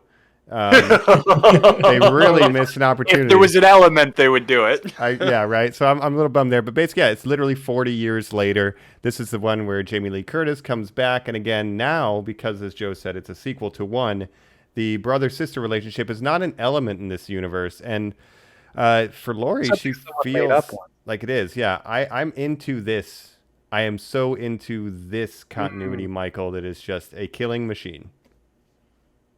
I liked Michael in these movies. To me, I wanted to like these movies more than I actually did, I think, especially with kills. Some weird choices, some weird writing choices in this that I didn't really like. What they're doing basically is the Sarah Connor-ization of Laurie Strode. Sarah Connor in T2. Laurie Strode is now this insane hermit who does gun training and made her whole house into a trap to catch Michael, all based on an incident that happened 40 years ago once, and he's been locked up ever since. Nothing else has happened. To me, I didn't really buy this persona as much, that she would still be holding on to, obviously it was a traumatic incident, but it was 40 years ago. At some point, you got to let it go. And I don't know if she would, I don't believe that she could have devoted her whole life to this thing when, you know what I mean? I don't know. She's wildly unlikable in these movies, and also it's just inconsistent. It's played like a caricature, and it doesn't make sense because obviously she fucked and had a family at one point, right? So what? It's gotten worse now that when was this? Childhood was like this too, apparently. To me, I just don't buy it as much. I like the Laurie Strode and H2O better than this Laurie. You know? Yeah. So I slept on 2018 for a good long while, man. I missed it in theaters, and the reactions were pretty positive. People liked it. It finally hit a streaming service in 2019, and I was like, "Hey, this Halloween movie! I'm so excited!" Ordered some takeout, sat down and watched it. I did not care for it, man. I don't. I think it's kind of boring. Huh. Okay. I got a soft spot for reboots. That being said, this has kind of moved around on my list as I've been going through this process. But when this was announced and the trailers were out, I was like, man, maybe I'll watch another Halloween movie. Shit, I was going to go watch it in the theaters, but then somehow I just didn't. It caught my eye, and I kind of agree. It's a little slow. My biggest issue, 2 issues. One, it's very anti-podcaster, and that is personal. No respect for the art form, right? Come on.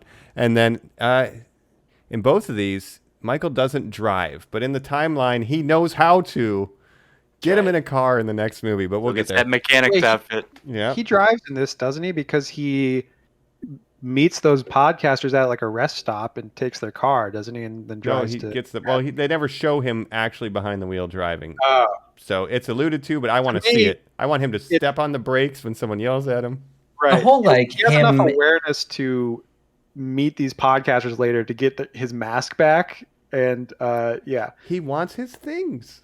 It was, that whole thing was like, what a slow build up that doesn't really pay off, right? Like these podcasters are coming to like the whole X that he's standing on. They're like, don't get too close. It's like, well, why the fuck are you letting anyone come look at him? Right. Yeah. Well, we kind of find out why.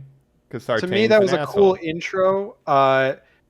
These 2 movies do this a lot, where they introduce these characters, and it's almost like subverting your expectations, like The Last Jedi or something. But like they introduce these characters that you're supposed to like, and you're like, okay, cool.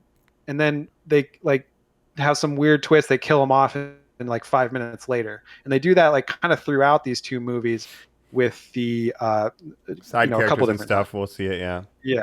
Now, Jacob, I'll say I like the characters they replace them with. Andy Matichak, the younger people and characters of this film, including Tim Robbins' son, Miles Robbins, who plays the goofy stoner. I think they knock it out of the park. I think the young black child who's being babysit is super funny. Oh, that kid is great. Oh, shit.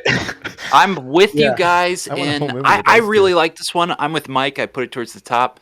But there's the plotting issues and the stretches they go to with Dr. Saratan to just like release this shark into the wild kind of for no reason. It's hard for the me. Evil doctor twist didn't work for me. And then again, they just kill him 5 minutes later. And it's like, what was the point of that? Something. And then I do like this one better than Kills. I would put this one basically, for me, the top is Halloween, the 2 Rob Zombie ones, H2O, and then this one.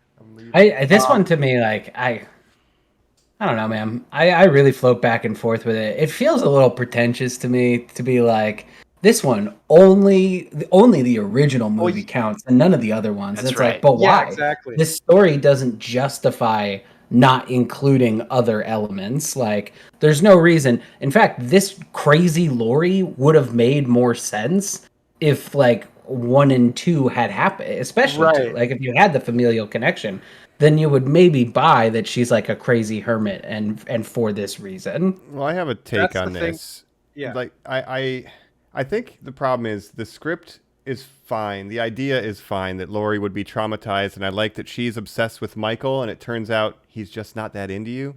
That's a nice twist. But it's 20 years too late. Like they shouldn't, she's too old, right? I like the idea that her trauma expressed itself to her daughter, and then by extension her granddaughter, and it's trauma, the meme, right? But it's this generational thing.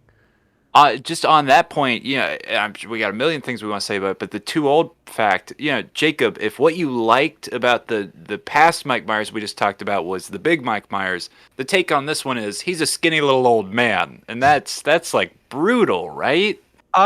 Well, actually, one of the things I like most about these like David Gordon Green movies is old man Michael, but yet he's one of the most menacing Michaels. To me, it's Rob Zombie's probably the most menacing, but old man Michael with the mask looks great. The way he kind of moves around is great. I think they nailed that aspect of it. I used to think the Rob Zombie mask was my favorite, and I was like putting that in my notes. And then when I watched 18, I'm like, well, okay, this is the best one now. Yeah, 18 and nailed Kills that aspect are of it. my favorite. But you got to keep in mind, Laurie went this crazy over an incident that happened again 40 years ago. He killed 4 or 5 people or whatever. Some of them has been locked up ever since. Yeah, but again, she had a normal life at some point. You know what I mean? Like she has a family. She has a daughter and a granddaughter. Yeah. Never left the town for some reason. Like it just doesn't. It doesn't seem earned to me. Like to have like the caveat of like, no, our movie is special. It's getting back to basics. John Carpenter actually signed off on it. John Carpenter doesn't give a fuck. He'll sign off on anything. That dude just wants to like hang out and chill. I remember the score was pretty fucking good though. Yeah, he did the score, the music in this with his son and another guy. One of the best parts of these movies is the music. That guitar sting that's like, yeah, that's so, great. So, just let me say on the psychology. You know, The Ringer had that big podcast when this movie came out, where a film critic Amy Nicholson was interviewing a million people just across, you know, involved with this film and just psychological experts too. And what they came to was, in the world's culture, there has never been a serial killer who ever wore a mask. And yet, cinematically, we were obsessed with these slashers that wear these masks. The closest it's ever come is John Wayne Gacy was the quote-unquote killer clown. Mm-hmm. He didn't dress up like that when he was stalking people. You know, it's just some added flourish they put later. So, when you guys are saying, I can't believe this happened and that she can't get over it, I want to reiterate again. A man, Halloween night, huge man, came into your home, killed a couple of your friends with a butcher knife, and stabbed you. You watched a crazy doctor shoot him, and then he disappeared. And you asked if he was the boogeyman, and a man turned to you in all seriousness and said, "Yes, that was the boogeyman." Well, I would go a little crazy. I guess that's true. That's fine, but then don't like. I don't know. She had a family, like someone. Yeah, but Judy Greer says like, "Oh, this was what my whole childhood was." Yeah, like. Your mom. You're so obsessed with that Michael Myers masked killer guy. It's like, oh, you just said out loud why I should be. I don't know. Yeah. I mean, I get what you're saying, but what I'm saying is like it feels like a caricature to meet her when we meet her, and like she has this grown-up family that like Too little, too late. I agree. She put Christmas presents under a Christmas tree at some point. Like that was a thing she did. Yeah. Well, again, I think if you make this movie in 1998, it might work better. But I think you know, Laurie Strode in H2O, she had trauma, she had PTSD, but she wasn't an insane hermit who was doing gun training in the backyard. Right, she's just drinking vodka out the freezer because it's fucking Halloween and I hate this day. Right, like that's more realistic, I think. Than it is, yeah. But this, again, I think it's they had the idea to do a Sarah Connor Terminator 2 type thing. It's an interesting idea. I don't know if it totally works. It's funny though. I think one of the characters really sums up the thesis of this film early on when he's it's one of the teenage guy. Teenage kid. Yeah, he's like, you know, is it really that big of a deal? Like he killed like 3 guys or whatever 40 years ago. Like, you know, 9/11 has happened. Like we have mass shooters all the fucking time in this country. Like, yeah, like I go to a high school. It's probably more dangerous than Haddonfield, right? In this era. Yeah. I mean, post Columbine, post all that shit. So I think that kind of sums up this movie. It's like, is it? And then the answer is, yeah, I guess it is. Yeah. Especially when he comes back. And I think that's one thing I do like about this. I like this Michael, and I like, again, throwback to the Panaglide, that long tracking shot is one of my favorite sequences in any of these movies when he's going from house to house. Michael Simmons, a guy we all have a special connection with a little bit. He came in, did some guest lectures at our college. Awesome. One of the most beautiful looking horror movies I've ever seen, I'll say. Yeah, plot things aside, there's some great shots and great kills in it, you know. Yeah, that's why I still take this over any of the Thorn movies, Resurrection. Like, this is up there. This is top 5 for me. I take it over the Rob Zombie verse and like some of the extra sequels, but yeah, I don't know. To me, I guess the 2 best iterations of eras were the Rob Zombie and the David Gordon Green eras for me. I guess so. If we're ready to jump then and talk about the current one, let's just say, you know, if we're talking about trauma affecting one person, trauma's affecting a whole town now, guys. And I don't know if I like the Rob Zombie versions more or less than these versions, because let me tell you, this movie really tanked my expectations of this entire universe. Really? Evil dies tonight. Evil dies tonight. Now hold on, Joe. Joe, much worse. You were about to do your bird whistle calls for us, and then tell us about a time your babysitter went through like a real bad time, right? Yeah. Look, like. This movie, it has the fucking angry mob of the fourth movie. Like, you rehashed ideas from the sequels that you were like, no, we're above those. No, you're not. Oh, yeah. You fucking brought Tommy Doyle back, just like the fucking sixth one did. You're not above any of it. You're just trying to rehash those ideas. Tommy Doyle. Y'all know what happened to me on Halloween night. Tough Tommy now. This movie is, how many side characters from the original can we bring back? For no reason other than for nostalgia and to kill some of them. This movie also had the writing in this, I didn't like a lot of it. There was some really bad writing. I felt like Danny McBride. I'm a fan of Danny McBride. I'm a fan of David Gordon Green. Their comedies. The comedy didn't really work for me in this movie. The decision making of the townspeople, like, these are the dumbest people I've ever seen. Like, in a Halloween movie. Hey, can I counter that by just saying Laurie drops the knife like 3 times in the original movie? So, like, that's nothing new to me. That's true. But this is the first movie in the franchise where, obviously people doing dumb stuff in a slasher movie is like a trope. Like, obviously you kind of expect it to a certain degree. This was the first movie in the franchise where I felt like there's so many bad decisions being made. It felt like bad writing because they had no other way to have certain things happen. And it feels cornered by being so direct to what it is. Now, the last film, we said, badass Laurie. Turns out she's got a fucking kill room. She is dealing with Michael. That's a little interesting to us as viewers when we know that there's been greenlit 2 more films. So you're like, okay, he's down in this kill room. What's going to happen? We start on this film immediately. Laurie has failed. The fire is raging in this house. She's screaming, let it burn, let it burn. The fire department. Get a fucking hand grabbing a firefighter out of the heat, and we know that this unstoppable, skinny, tiny, million-year-old man is back for vengeance. Yeah, I loved watching him kill all those firefighters, though, I will say. Maybe it's because there was all the controversy where, people were wanted like, to cut it. You got to take that out. It was really satisfying to watch because I knew it had upset so many people. Like, how many cops has Michael Myers killed in his years? Like, come on. Because firefighters are sacred still. Like, no one hates firefighters. Everyone hates cops. You're not supposed to root for Michael. Firefighters. That's what I'm saying, though, dog. Yeah. Like, I agree with that 1,000%. Doing things that you want him to do. Yeah. Also, like, this motherfucker has like stalked a 9-year-old for 3 movies. Right. Like, my thing with a little girl. My thing with the firefighters and he does incest. Also, with the climax of this film and with the firefighter scene, Michael in the past has never really been a guy that can like take on a bunch of people at once. Like he kind of relies on. Oh man, he kind of relies on surprise a lot. He comes out of the shadows. He can physically overpower you one-on-one, but to have him fight a bunch of firefighters with like axes and a circular saw, and he can just take them all down single-handedly, it almost kind of bordered on unbelievable for me. Which he's done unbelievable things in the past. It's making me laugh. Okay. I got a bone to pick. I'm gonna piss you guys off because for me, I have this above H2O.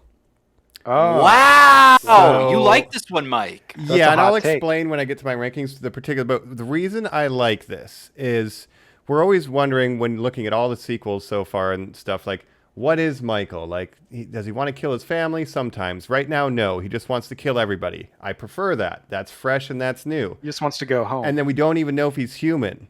I shot him 6 times. It's like, is he human or not, right? So now we're getting this version of Michael that's unleashed, untethered, unchained. He has maybe some supernatural evil flowing through him. He's so... Killing has turned him into a god. Yes, I like that he powers up by killing. Lines. But again, insane. I the love writing this. in this. Not the townspeople and the plot. I just love this Michael so much. So it's like if I'm watching a Halloween movie to see Michael's antics, this is the first one I'm going to throw on. Okay. Really in the movie that much, though, Mike. Yeah, he gets sidelined for a lot of the whole town, the couple in his house, the couple Big John with the and Little drone. John to me are the absolute Big John and Little best. John. The drone couple, when he's at the table, there's crazy stuff in this movie, dude. To me, Michael is so extra in this one, like the scene where he's stabbing the guy with multiple knives. Like Michael's never really done that before. It's awesome. He's a child. I have he's this. Playing. I have this one dead center of my rankings. So I have it above Halloween 2018. Me too. Yeah. But like in kind of like an ironic way, like if I'm being real, like this is one of those like so bad it's good to me. Like the kills are fucking brutal. They're good. I like them. Yeah. And everyone chanting "Evil dies tonight" really makes me smile for some reason. I think it's fucking funny. Call it I have this one much lower than the 2018. I still have it above the Thorn era ones and Resurrection, but it's kind of in there with the bad ones for me. There are good things about it, but it's one of my least favorite. Can I pitch my other reason I like this? As we've seen every movie, I've been obsessed with Michael Myers. It's like I survived an encounter with the Shape, and now it's all I can think about, like leading up to this podcast. And we've seen how that affects Laurie Strode for a lifetime, whether she becomes a teacher and faces him, whether she becomes a hermit and her whole family's fucked up because of it, whether it's Loomis, right? Whether it's Sartain, whoever encounters this being, their life is never the same after, right? And now we see what that's like for a whole town. That's true. You know what I mean? So it's like, what happens when a town suffers a tragedy? And it's a little much. It's a little extra at times with the number of characters and stuff, but I like the feeling of that idea. What and it makes me think, what is Michael? And just being near him could fucking change your life forever. I like that a lot. For sure. Yeah. I think this movie was also confusing to me, hard to follow. Like you said, they introduce a bunch of characters, including like Lonnie Elam. I'm like, who the fuck is Lonnie Elam? Get away from that, Lonnie. Move your ass, Lonnie. And apparently his son is the boyfriend of Laurie Strode's grandmother or granddaughter. All the familial connections. But this movie explicitly rejects the idea that Michael is somehow obsessed with Laurie in particular, when really he's just obsessed with returning home to his childhood home and killing whoever gets in his way. Now, we get another character who thinks he is the center of Michael's obsession. If you liked Brad Dourif as the sheriff in the old universe, Jacob, I was so happy to see Will Patton in the 2018 one. That when Dr. Sartain stabs him in the throat, I was like, oh, what a bummer that he's done with this franchise. Yeah. What a shock that he's in this. And now let's talk about the big twist of this movie. Guys, this is a film that not only just wants to be so directly tied to that first film as a sequel, it has flashbacks of additional footage of the night he came home. Yes. Yeah. I love this stuff.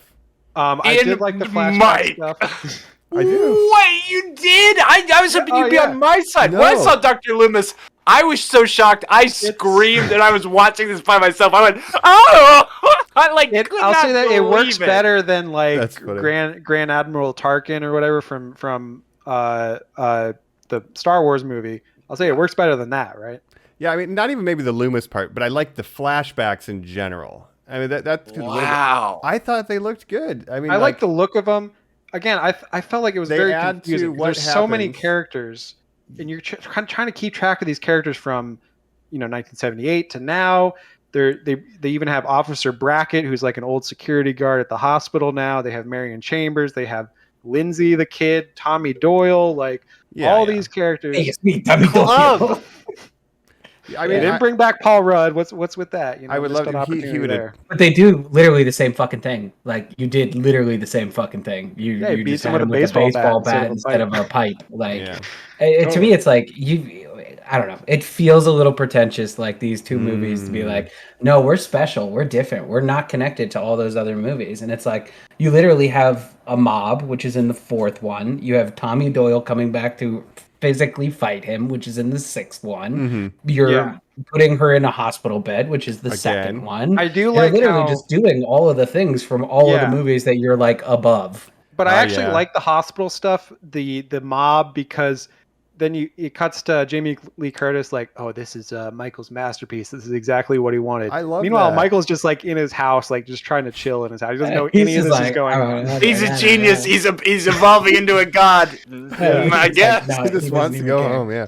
He's just like listening to Chumbawamba and stabbing a dude over and over again. Yeah. Freaking Big John and Little John, best characters in the John, entire Little John. franchise. I loved it. Mike, I just so hard got to disagree of the portrayal of Michael in this. When she gets his mask off and he's lured out to the kill spot again. The second time Michael has fallen for one of these traps, and I guess the same night we're supposed to believe. He looks like such a little old man. And when all those people beat him up, I just kept saying out loud, if you push him over, all his bones are gonna break. Just fucking kill this asshole. So he's a god of death It's now. shot so confusingly too, where it's like, you know, everyone kicks the shit out of him, and then, but like, oh wait, he's making a comeback, fucking on the rope, sixth round. Like, that whole climactic fight scene, I didn't like it because it's like it's so unbelievable that he would just get up and just kill everyone right after that, and they all attack him one at a time. Like, what are you doing? It's like a ninja movie. Someone in the crowd had an iron. So weird. What are you doing?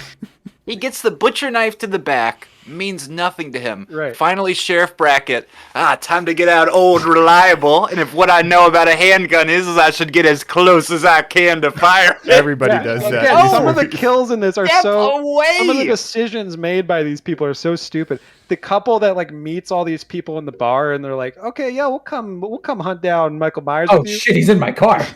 The What do we lady do? with What do we with do? the gun is, Fucking like, don't shooting. go to your He car. hits I the- don't know what to tell you. Run away! He hits the door and it flips around and she shoots Greatest herself. kill like, in the movie. He's so evil that the right but, things like, happen. It was people just an are so instinct. stupid. They deserve to die. Right. Yeah, no, I have this one like literally exactly halfway through my rankings because I think the kills are fun, and it is like, I don't know, I put it in the like it's so bad it's good category. Like, it's a resurrection to me that actually works. Yeah, I would put it. It's my least favorite of the past 20 years or since Resurrection, I guess. Okay. Again, I don't like the Thorn trilogy. I don't like Resurrection. I don't really like this movie, but it's the best of the ones I don't like. Okay. Well, I'm the highest on this one for sure. Evil does die tonight. Evil dies tonight. Also, don't they know what Michael Myers looks like? Like, everyone's There's a obsessed with him in mugshot, this right? town. So He's just like why a is white this, guy. Like, little penguin dude, like in Yeah. any Well, danger at nobody all? knows. Only Laurie Strode and like a couple people really know what he looks like because he No, wears a but mask they would all do the a time. mugshot. They would put it on the news. There were The thing is, he there were looks like true just a crime generic podcasts white about guy. him. Everybody, yeah, but the penguin dude is like 4 foot Right, but nothing I'm saying and the wider majority than of he is those tall. townsfolk don't know what he looks like at that time, and they're just so enraged that they kind of. I like that stuff. I think that. And they're just like works. they're like a They're an you know, angry mob. Even Yeah, the they're- doctors breaking their Hippocratic oath to join the angry mob is Yeah, a little and much. It's a very Tommy it's a Doyle, very yeah. Trumpian movie.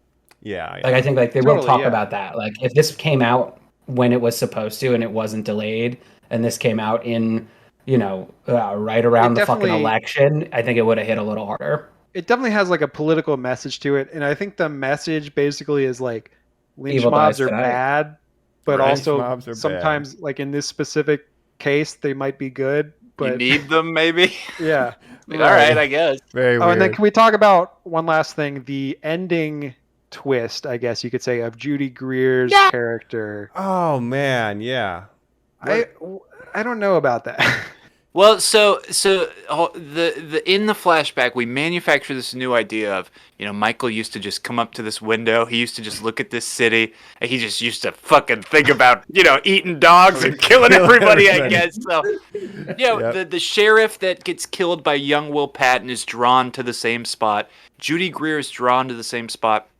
And again, it's while we hear the final closing comments where Jamie Lee Curtis is saying, he is supernatural. Again, she has assumed the Loomis role in this universe. She is the crazy doctor who believes he is pure evil, right? Mhm. But she thinks he's obsessed with her, but she's well, he's she actually found out not. that it's not, but yeah. Right. But I ask you guys, is this what it is? There does seem to be hints in this film that there is something like he's just a magnetic force of evil. Yes. So I think this is a good time to transition to what do we think Halloween ends? Because that's what we're setting up is, all right, Michael's back. He's fucking like crazy badass. But now what is he? Like maybe we will get, some type of thing. So let's jump into 3. But my final points off for this is they tricked me into thinking Michael was driving a car, but he wasn't. So I was very upset. I wish just want you'd to have say gotten one that, more Mike. thing about this too. Do it. It's called Halloween Kills, Evil dies tonight. and that's an accurate title because he kills a lot of That's what people he in this does. movie. He does. He's very violent in this film. So Halloween ends. What do we think? Silver Shamrock makes a Boy. return, or Yes. I do think there's masks, going to be right? there's going to be some sort of like fucking cult or evil. There's going to be an official like, yes, he is otherworldly because of this. Yeah, and it's going to drop the ball so fucking hard. That's what I think. I think they're going to drop the ball so fucking hard. Here's my question: do you think is Judy Greer actually dead, or are they going to bring her back somehow in the next? I think she's dead. I think she's dead. Because that kill scene to me was like so like weird and like a dream. Yeah, I was like, is this really the happening? whole ending is super Cut like dreamlike. Psycho. Yeah. So maybe she somehow survived that. I mean, we had the police officer from the last one survive.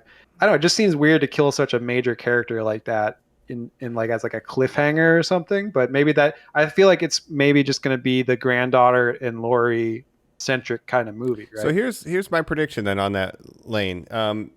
Halloween H4O, Laurie Strode shines and gets the job done. Halloween Kills, it's really the daughter who's kind of driving the action, wearing a Christmas sweater, right? It's kind of her movie, and then she's dead. So Halloween ends, maybe Laurie dies, and then obviously the granddaughter is going to finish it, put it to rest. So we need to figure out what Michael is, and then how to kill him, and do that. So that's this whole movie was literally people trying to kill Michael and then getting killed instead. This was like a filler episode. Spectacularly. Like, it was. Lonnie But it had some Elam great fucking moments going into the house. Like, what are you doing, man? By himself. Buddy, you shouldn't do that. But yeah. Could you imagine What do getting you into think your is gonna car happen? and being like, "Oh shit, Michael Myers is in there"? Like, I'm gonna No, just I better walk go face him 4 one-on-one. feet over. Yeah. Like, I've seen him get shot by 80 bullets in my lifetime, but I do have a baseball bat. Yeah. Right. it's me, Tommy Doyle. Hey man, shout out to the Cameron kill though. Man, that was brutal. That Yeah, was a good kill. That was super You see gruesome. Michael being playful and a dick because it's like, oh, maybe he's gonna walk past him, and he's like, "Psych, right? fuck Yeah. you." That's what I'm saying. Being He's an so asshole to extra her. in this movie. Like I he's like it seeming, that he's way. like tormenting people. He's a and, like, child. he knows he's like that's literally the boyfriend. playing. I Yeah. see him as Cujo. He's a wild dog in this one. That the entire town is like, where is that dog with rabies? We Gotta have put to it stop down. it. He's just like, you are what you eat, and he does eat dog. he does eat dog. You done it. You done it. The Comment one of scene the he day. stabs the lady with the fucking light bulb. Oh, It fills with blood. Yeah, dude. Lighten up. That's that what was Freddie really would have cool. said in that moment. yeah, he was- bitch. Lighten up, bitch. No, like I do. I like Halloween Kills because I think it's like funny. I do. It is to me. It's Honestly, it does everything right that Resurrections did wrong. Like there's no trick or treat, motherfucker, but you do have right. Tom Doyle with the bat being like, "Hey, I do my slam We're poetry starting a every lynch mob. Tuesday." You want to join? We'll Yeah. die tonight. Joe, I agree with you. I felt like it was almost more of a comedy than a horror movie, and it was almost like a parody because it was so over the top. The townsfolk are just making such comically bad decisions throughout the movie. But I feel like that's obviously- the Trumpian era of it. Like it's a very fucking 2015 to 2025 horror movie. Yeah, it's like this is about, the real world right now. And the Danny McBride influence of the screenwriting of it all, I think, is definitely where that comedy angle comes from. But it doesn't always work for me because I like the more serious take on Michael Myers, I guess. Yeah, we'll see where Ends goes. Personally, I'm enjoying this trilogy overall. And, David Gordon Green will have directed the most number of Halloween movies when Ends comes out, so that's interesting. The first trilogy with a singular kind of vision behind it, so maybe there'll be at least consistency. But I agree with Joe. They'll either come up with an explainer that is good, or it's just going to be completely the worst thing ever, and the movie will live or die on that explainer. I think they're gonna shit the bed. Like if I had to guess, I think they're gonna shit the bed, and I think they're gonna take elements again from other movies that like they think they're being original, like they think for some reason they're above all the sequels, Right. and they're gonna borrow ideas from those sequels, which is probably why they were like, oh, we can't be a part of that because we're literally just gonna redo the same thing. Totally, like 4, like you said, already did the lynch mob angle of it all, and I think killed the wrong Kills guy, already, and I think Kills already shit the bed from what Halloween 2018 set up, unfortunately. All right. And I mean, you get Tommy Doyle, like same thing in Chapter 6 or whatever. Yeah, The Curse of Michael Myers, I believe. Yeah. All right. Well, that's Halloween. Any final thoughts on what you think's going to happen before we get into our final thoughts, guys? Or should we just jump right in? No, let's get over there. Let's read our lists. I'm excited to hear on what we think are the favorite ones and to get our final thoughts. Cool. On Halloween. Catch you at the Myers house. You don't really know much about Halloween. Halloween. The barriers will be down between the real and the unreal. And the dead might be looking in. The last great one took place 3,000 years ago and the hills ran red. Halloween, don't you? You happen to know anything about this Cochran? All I can tell you, mister, is watch out. He's watching you, friend, I guarantee you that. Hey, Mr. Cochran, just what is the final process? Fellas, I was just thinking. Witchcraft. To us, it was a way of controlling our environment. Hey!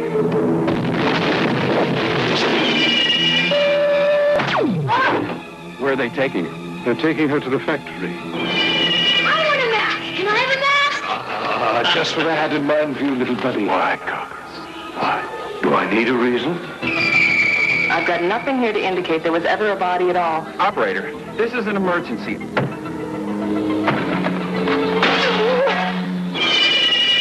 I do love a good joke, and this is the best ever. The joke on the children.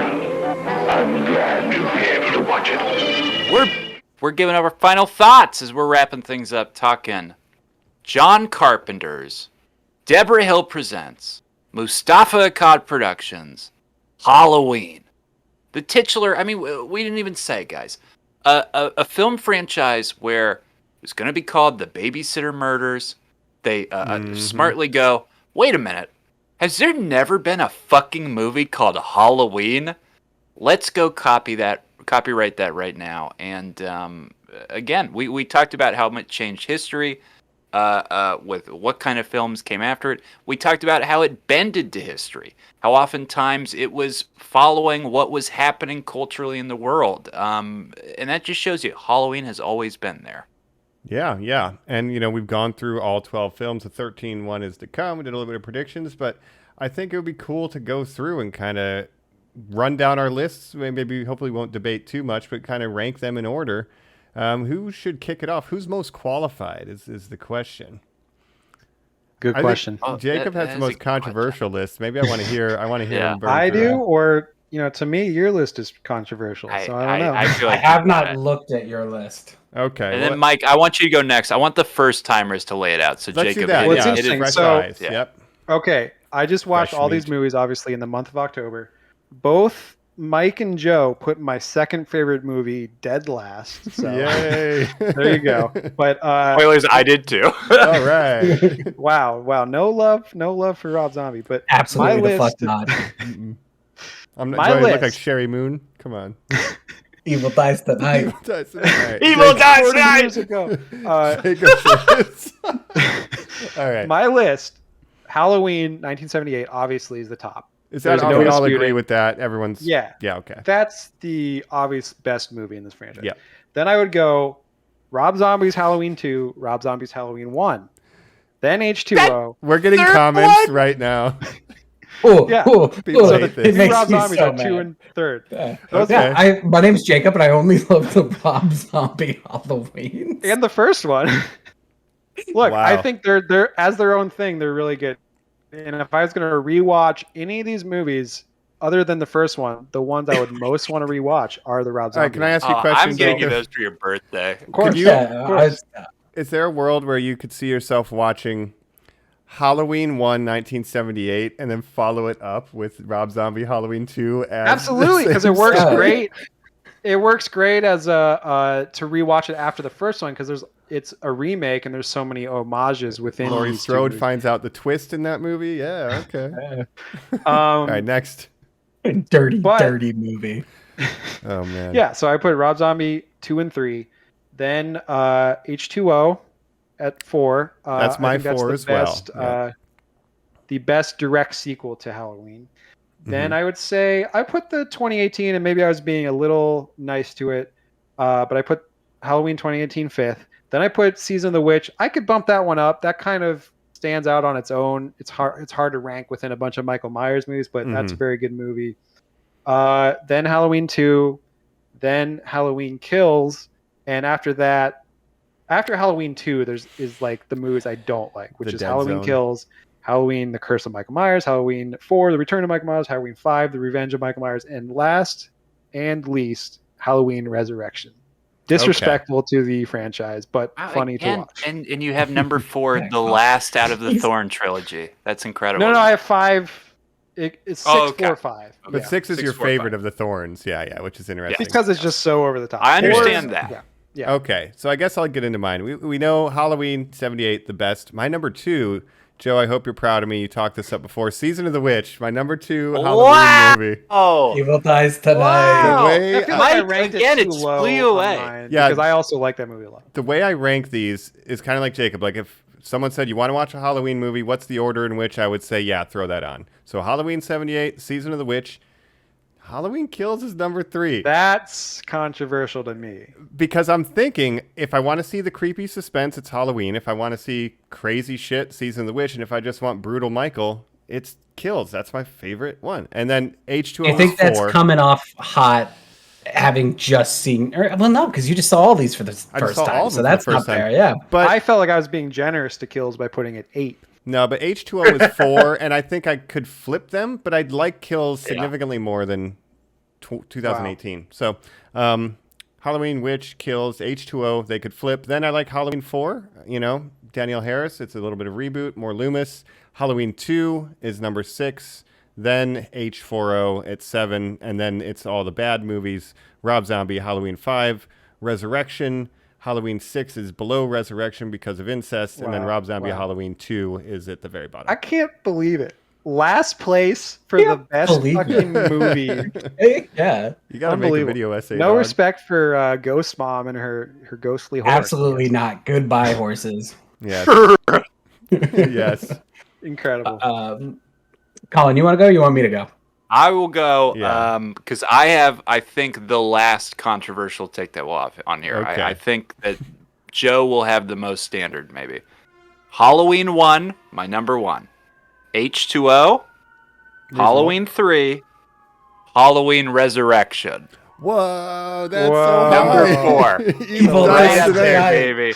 Evil Dies Tonight. Street, motherfucker. I think it is so fucking funny. I've said before, that I love the Jason franchise. I love number 3 the best, where he kind of becomes, 3D that. 3D, but my next one there is X. You said it, Joe. We're hitting the funny territory. I really like Resurrection because, when he comes out and does karate and he says, I should be wearing the same outfit, or, I didn't pay you to be Michael Myers. I'm Michael Myers. Yeah, I'm dying the whole time, man. I'll tell you, since you brought up Friday the 13th, recommendation, if you haven't seen the remake of Friday the 13th, go check that one out, man. Like that hits all of the notes that you're going to want out of a slasher movie. Yeah. 09 or I think 09. Somewhere thereabouts. Yeah, that's a great movie. I love that one. Yeah. See, with Resurrection, to go from H2O to Resurrection, H2O is a movie that I think is legitimately leap, good. I must say. Yeah, Resurrection is the I got them right by each other. territory. That's where I should have continued. I liked that lane. I don't like this new stuff. But then it goes Halloween 2, the original, Halloween 2018, Halloween 4, Curse of Michael Myers, Halloween Kills, Halloween 5, and then Jacob, my bottoms. 2 and then 1, Robbie Zombie. All 3 of you do not respect Robert Zombie. No, the Zombieverse. Unbelievable. I don't, man. Those dirty dog eating. Are you saying when it comes to him, I'm not digging to the ditches? Right. So, let me ask then one question about these universes. Joe, I'm going to ask you first because you're the master of the universe. What is your preferred universe? If you're watching these cold, 1, 2, H2O, Resurrection, I think is the best universe. And you can cut movies. You could stop watching it, say H2O, if you wanted. Right. Yeah, could, for me, 1, 2, H2O is a great trilogy. Yes. I agree with that. Yeah, I'll go. Yeah, 1, 2, and H2O, followed by the zombie movies as a separate universe. As the second, and then Colin, how about you? I think that's the best trilogy that Joe said too. I think if I always think that, like, my dad didn't watch these movies. They're just like older people just really who didn't get into these. I think if you watched those three, you would at least get it.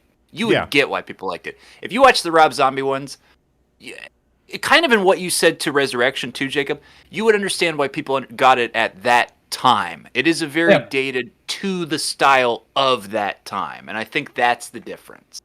Gotcha. But if you're comparing the Thorne era, the zombie era, and the David Gordon Green era, I'll take the zombie era all day. I'll take David Gordon Green over the I Thorne. might take the zombie era over those three if that was my choices. Joe, no, I would take the brutality of Halloween Kills over the zombie. I really dislike the zombie films. Yeah. Like, I really dislike them. I think they're offensive. Like, I think like tell us your list. Okay, yeah. Let me do my list. I'll finish up here. So if you're looking at Letterboxd, the app, right, and you rank these movies, there's 12, and there's 4 in each column, so it's 3 columns, right? So number 1, Halloween, obviously, right? Yep. Number 2, Season of the Witch. Not even gonna call it Halloween 3. Just gonna call it Season of the Witch. Mm-hmm. Nice. Number 3, H2O. Number 4, Halloween 2. I know you guys were less crazy about it, but I think it sets up that familial tie. I like sort of the action adventure elements to it. Loomis is the most unhinged while still being watchable. I think that's straight up the scariest one. Yeah, and I think I think there's a lot of good horror to it too. So that's the first of the 3 rows, right? Mm-hmm. Those are movies that I think are top tier horror movies. I love those horror movies. This next row, the middle column here, honestly, they could go in any order, but this is how I have them. Number 6, The Curse of Michael Myers is my number 5. So number 5 is number 6. Nice. Then I have Halloween Kills. And then right next to Halloween Kills, I have Halloween Resurrection. Those are the so bad it's fun. Oh, yeah. Then I have Halloween 4, which I think is a good movie. But again, like, I don't know, I'm not really in it for good movies at this point, if that makes any sense at all. Mm-hmm. And then the bottom row is just movies like, I would skip these. I do not like these ones. 5, Halloween 2018, and then the Rob Zombie movies close it out. Wow. So I think Joe's the lowest on 2018, yeah. Fascinating. Am I the only one who liked Halloween 2018 more than Halloween Kills? I believe so. No, I have it above Kills. Okay. I thought Kills was like noticeably worse than that. Oh no, I think Kills is. I have Kills in there as my. This is so bad. I think it's good. That's great. Because I like that and Resurrection. I have them right next to each other. Where it's like, if you want to watch products of the time, those are the products of the time. So the ones that we all consistently agree on are Halloween 3, we all like that one. And I feel like I made everyone a Season of the Witch believer. Like, you really did. I feel like I did. That one stands on its own. I could watch that, at any time. I'm gonna watch that every year at least. I feel like I already ranked that too low. I wish there was a Freddy movie that was called like A Nightmare on Elm Street to Remember. That was just like had nothing to do with the Nightmare on Elm Street. Yeah, that sounds good. Right. I feel like I ranked that too low already, so I'm gonna bump that one. Bump it up, man. Yeah, so I'm the lowest on Halloween 6. It's my second worst. So I really, as much as I like Paul Rudd, I couldn't get into it, even though the kill on the Thresher is very brutal.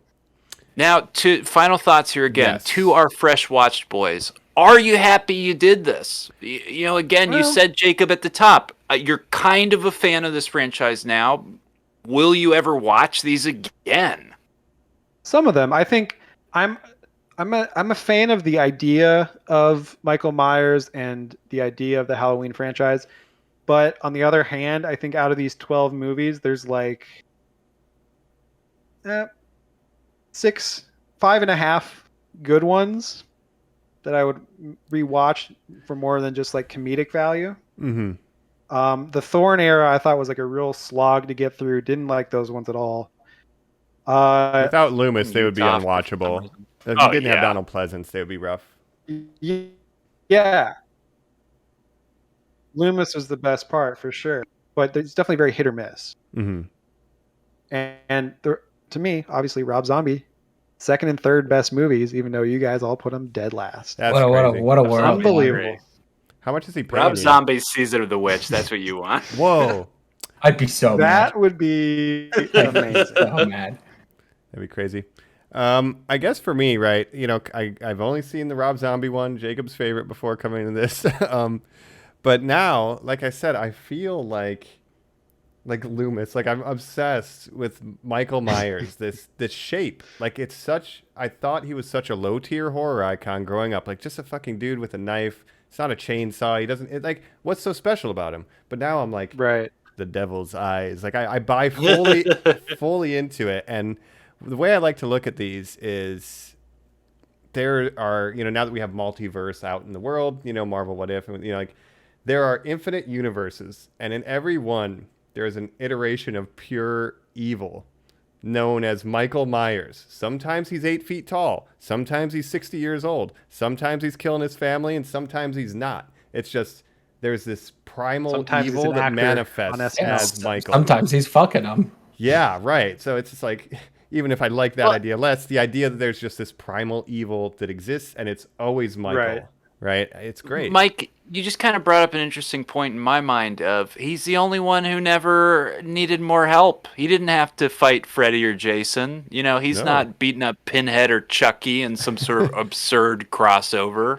No, he's just doing his thing. So I really am glad that I went through and watched these, and I'm a big fan of the character, and I like that there's different flavors that you can choose. And my hot take will be H2O is my favorite timeline, but depending on how ends and explaining the powers, because I would like to know, I just want to be satisfied. There's a potential where David Gordon Green's universe could be my favorite Halloween timeline. Wow. But it all hinges on that final movie. But right now, H2O is at the top. But yeah, I'm glad I did it. Well, I'll say this, Mike. I joined you in this challenge of watching all 12 of these movies in about a 2-week period. Mm-hmm. And I think that was quite an experience. It was like a movie a night for 2 weeks. Yeah, a text a day we would get from Jacob of like, God, these fucking Cult of Thorn people would be like, yes. It got me back into wanting to kind of watch along with some of the later ones where it's like, ooh, I don't really know that one that well. And yeah, they just did 6. Maybe I'll watch 6 again. Yeah. Yeah. Yeah, and as someone who's only seen the original 2, going through these with fresh eyes, it was quite an experience. So I definitely recommend it if you want. I mean, it's a little late in October now, but if you're still looking for 12 horror movies to watch, there you go. It's never too late, baby. All right, well, Colin, how about you? Final thoughts? What's Halloween? Final thought: hard to track down. Mike did the awesome job of using Amazon. Gave Bezos all my money. Obviously, because they do the Mustafa Cod, they sell away the rights and stuff. It's just, I just wish the AMCs, the Shutters, I just wish there was a place. The fact of the matter is, I rewatch these movies enough every year. I need to finally sit down and just get like whatever ultimate Halloween Blu-ray set exists. Mm-hmm. Yeah, right.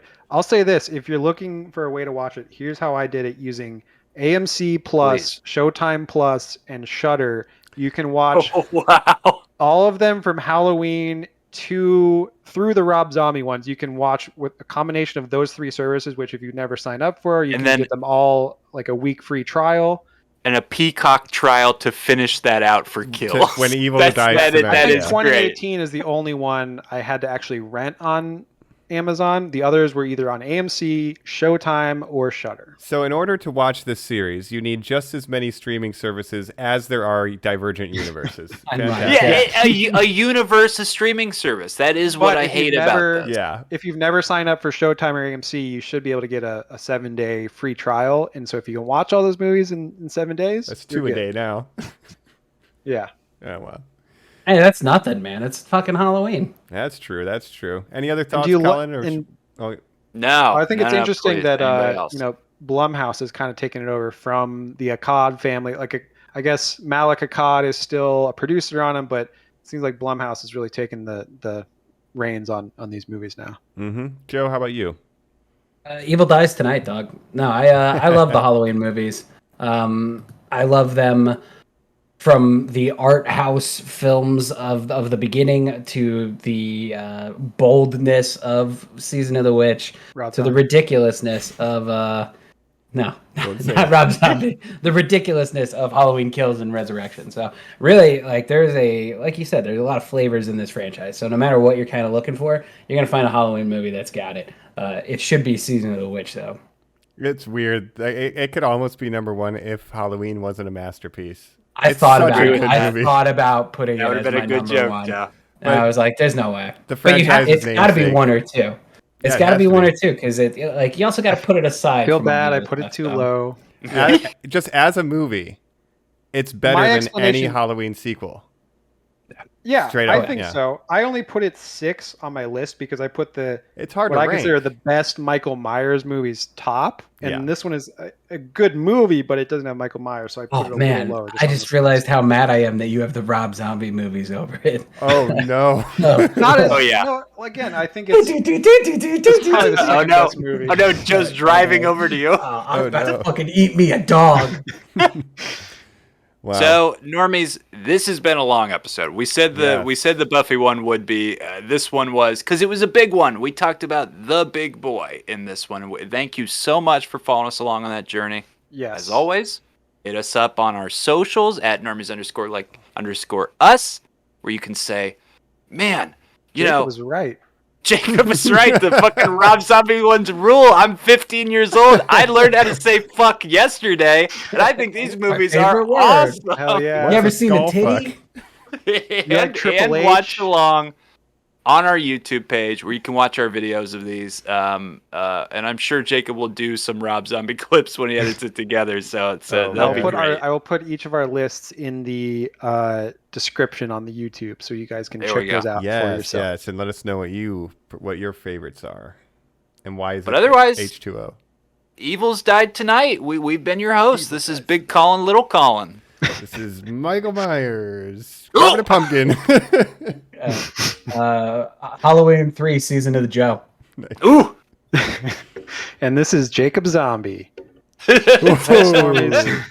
Dracula. Halloween. All right, Michael, say something. Take us out of here.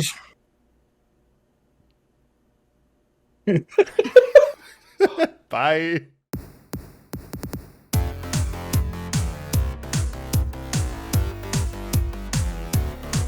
Yeah. Dad, we wanted the silver shamrock mask. We wanted the witch and the skeleton. All right, well, I buy you the other one. Dude. I'm gonna mark this as cold open time. Any last 3 rants?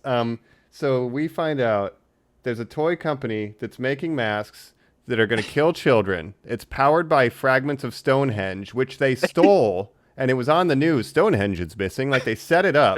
They set up and pay off, and then he explains it's not because I hate children. It's because the stars are aligned, and we don't make these decisions. It just must happen. A sacrifice to Samhain. And my hands are tied. We just got to do it. It's so crazy. Samhain. Can't trust them. They stole Stonehenge because the stars told them to, and they're killing all the children. What is it? It's perfect, is what it is. It's a Netflix miniseries that someone's got to do. And if I licked Burrell's corpse, if I licked Stonehenge, would a bunch of spiders and snakes shoot out of my brain? Yeah, dog, you get oogie boogied. But when Burt Reynolds breaks out of jail, first try, throws the mask on the security camera, first try, figures out their computer, first try, somehow knows that dumping a box of these tokens will short circuit everybody. Yeah. Again, try, Nat 20s, baby.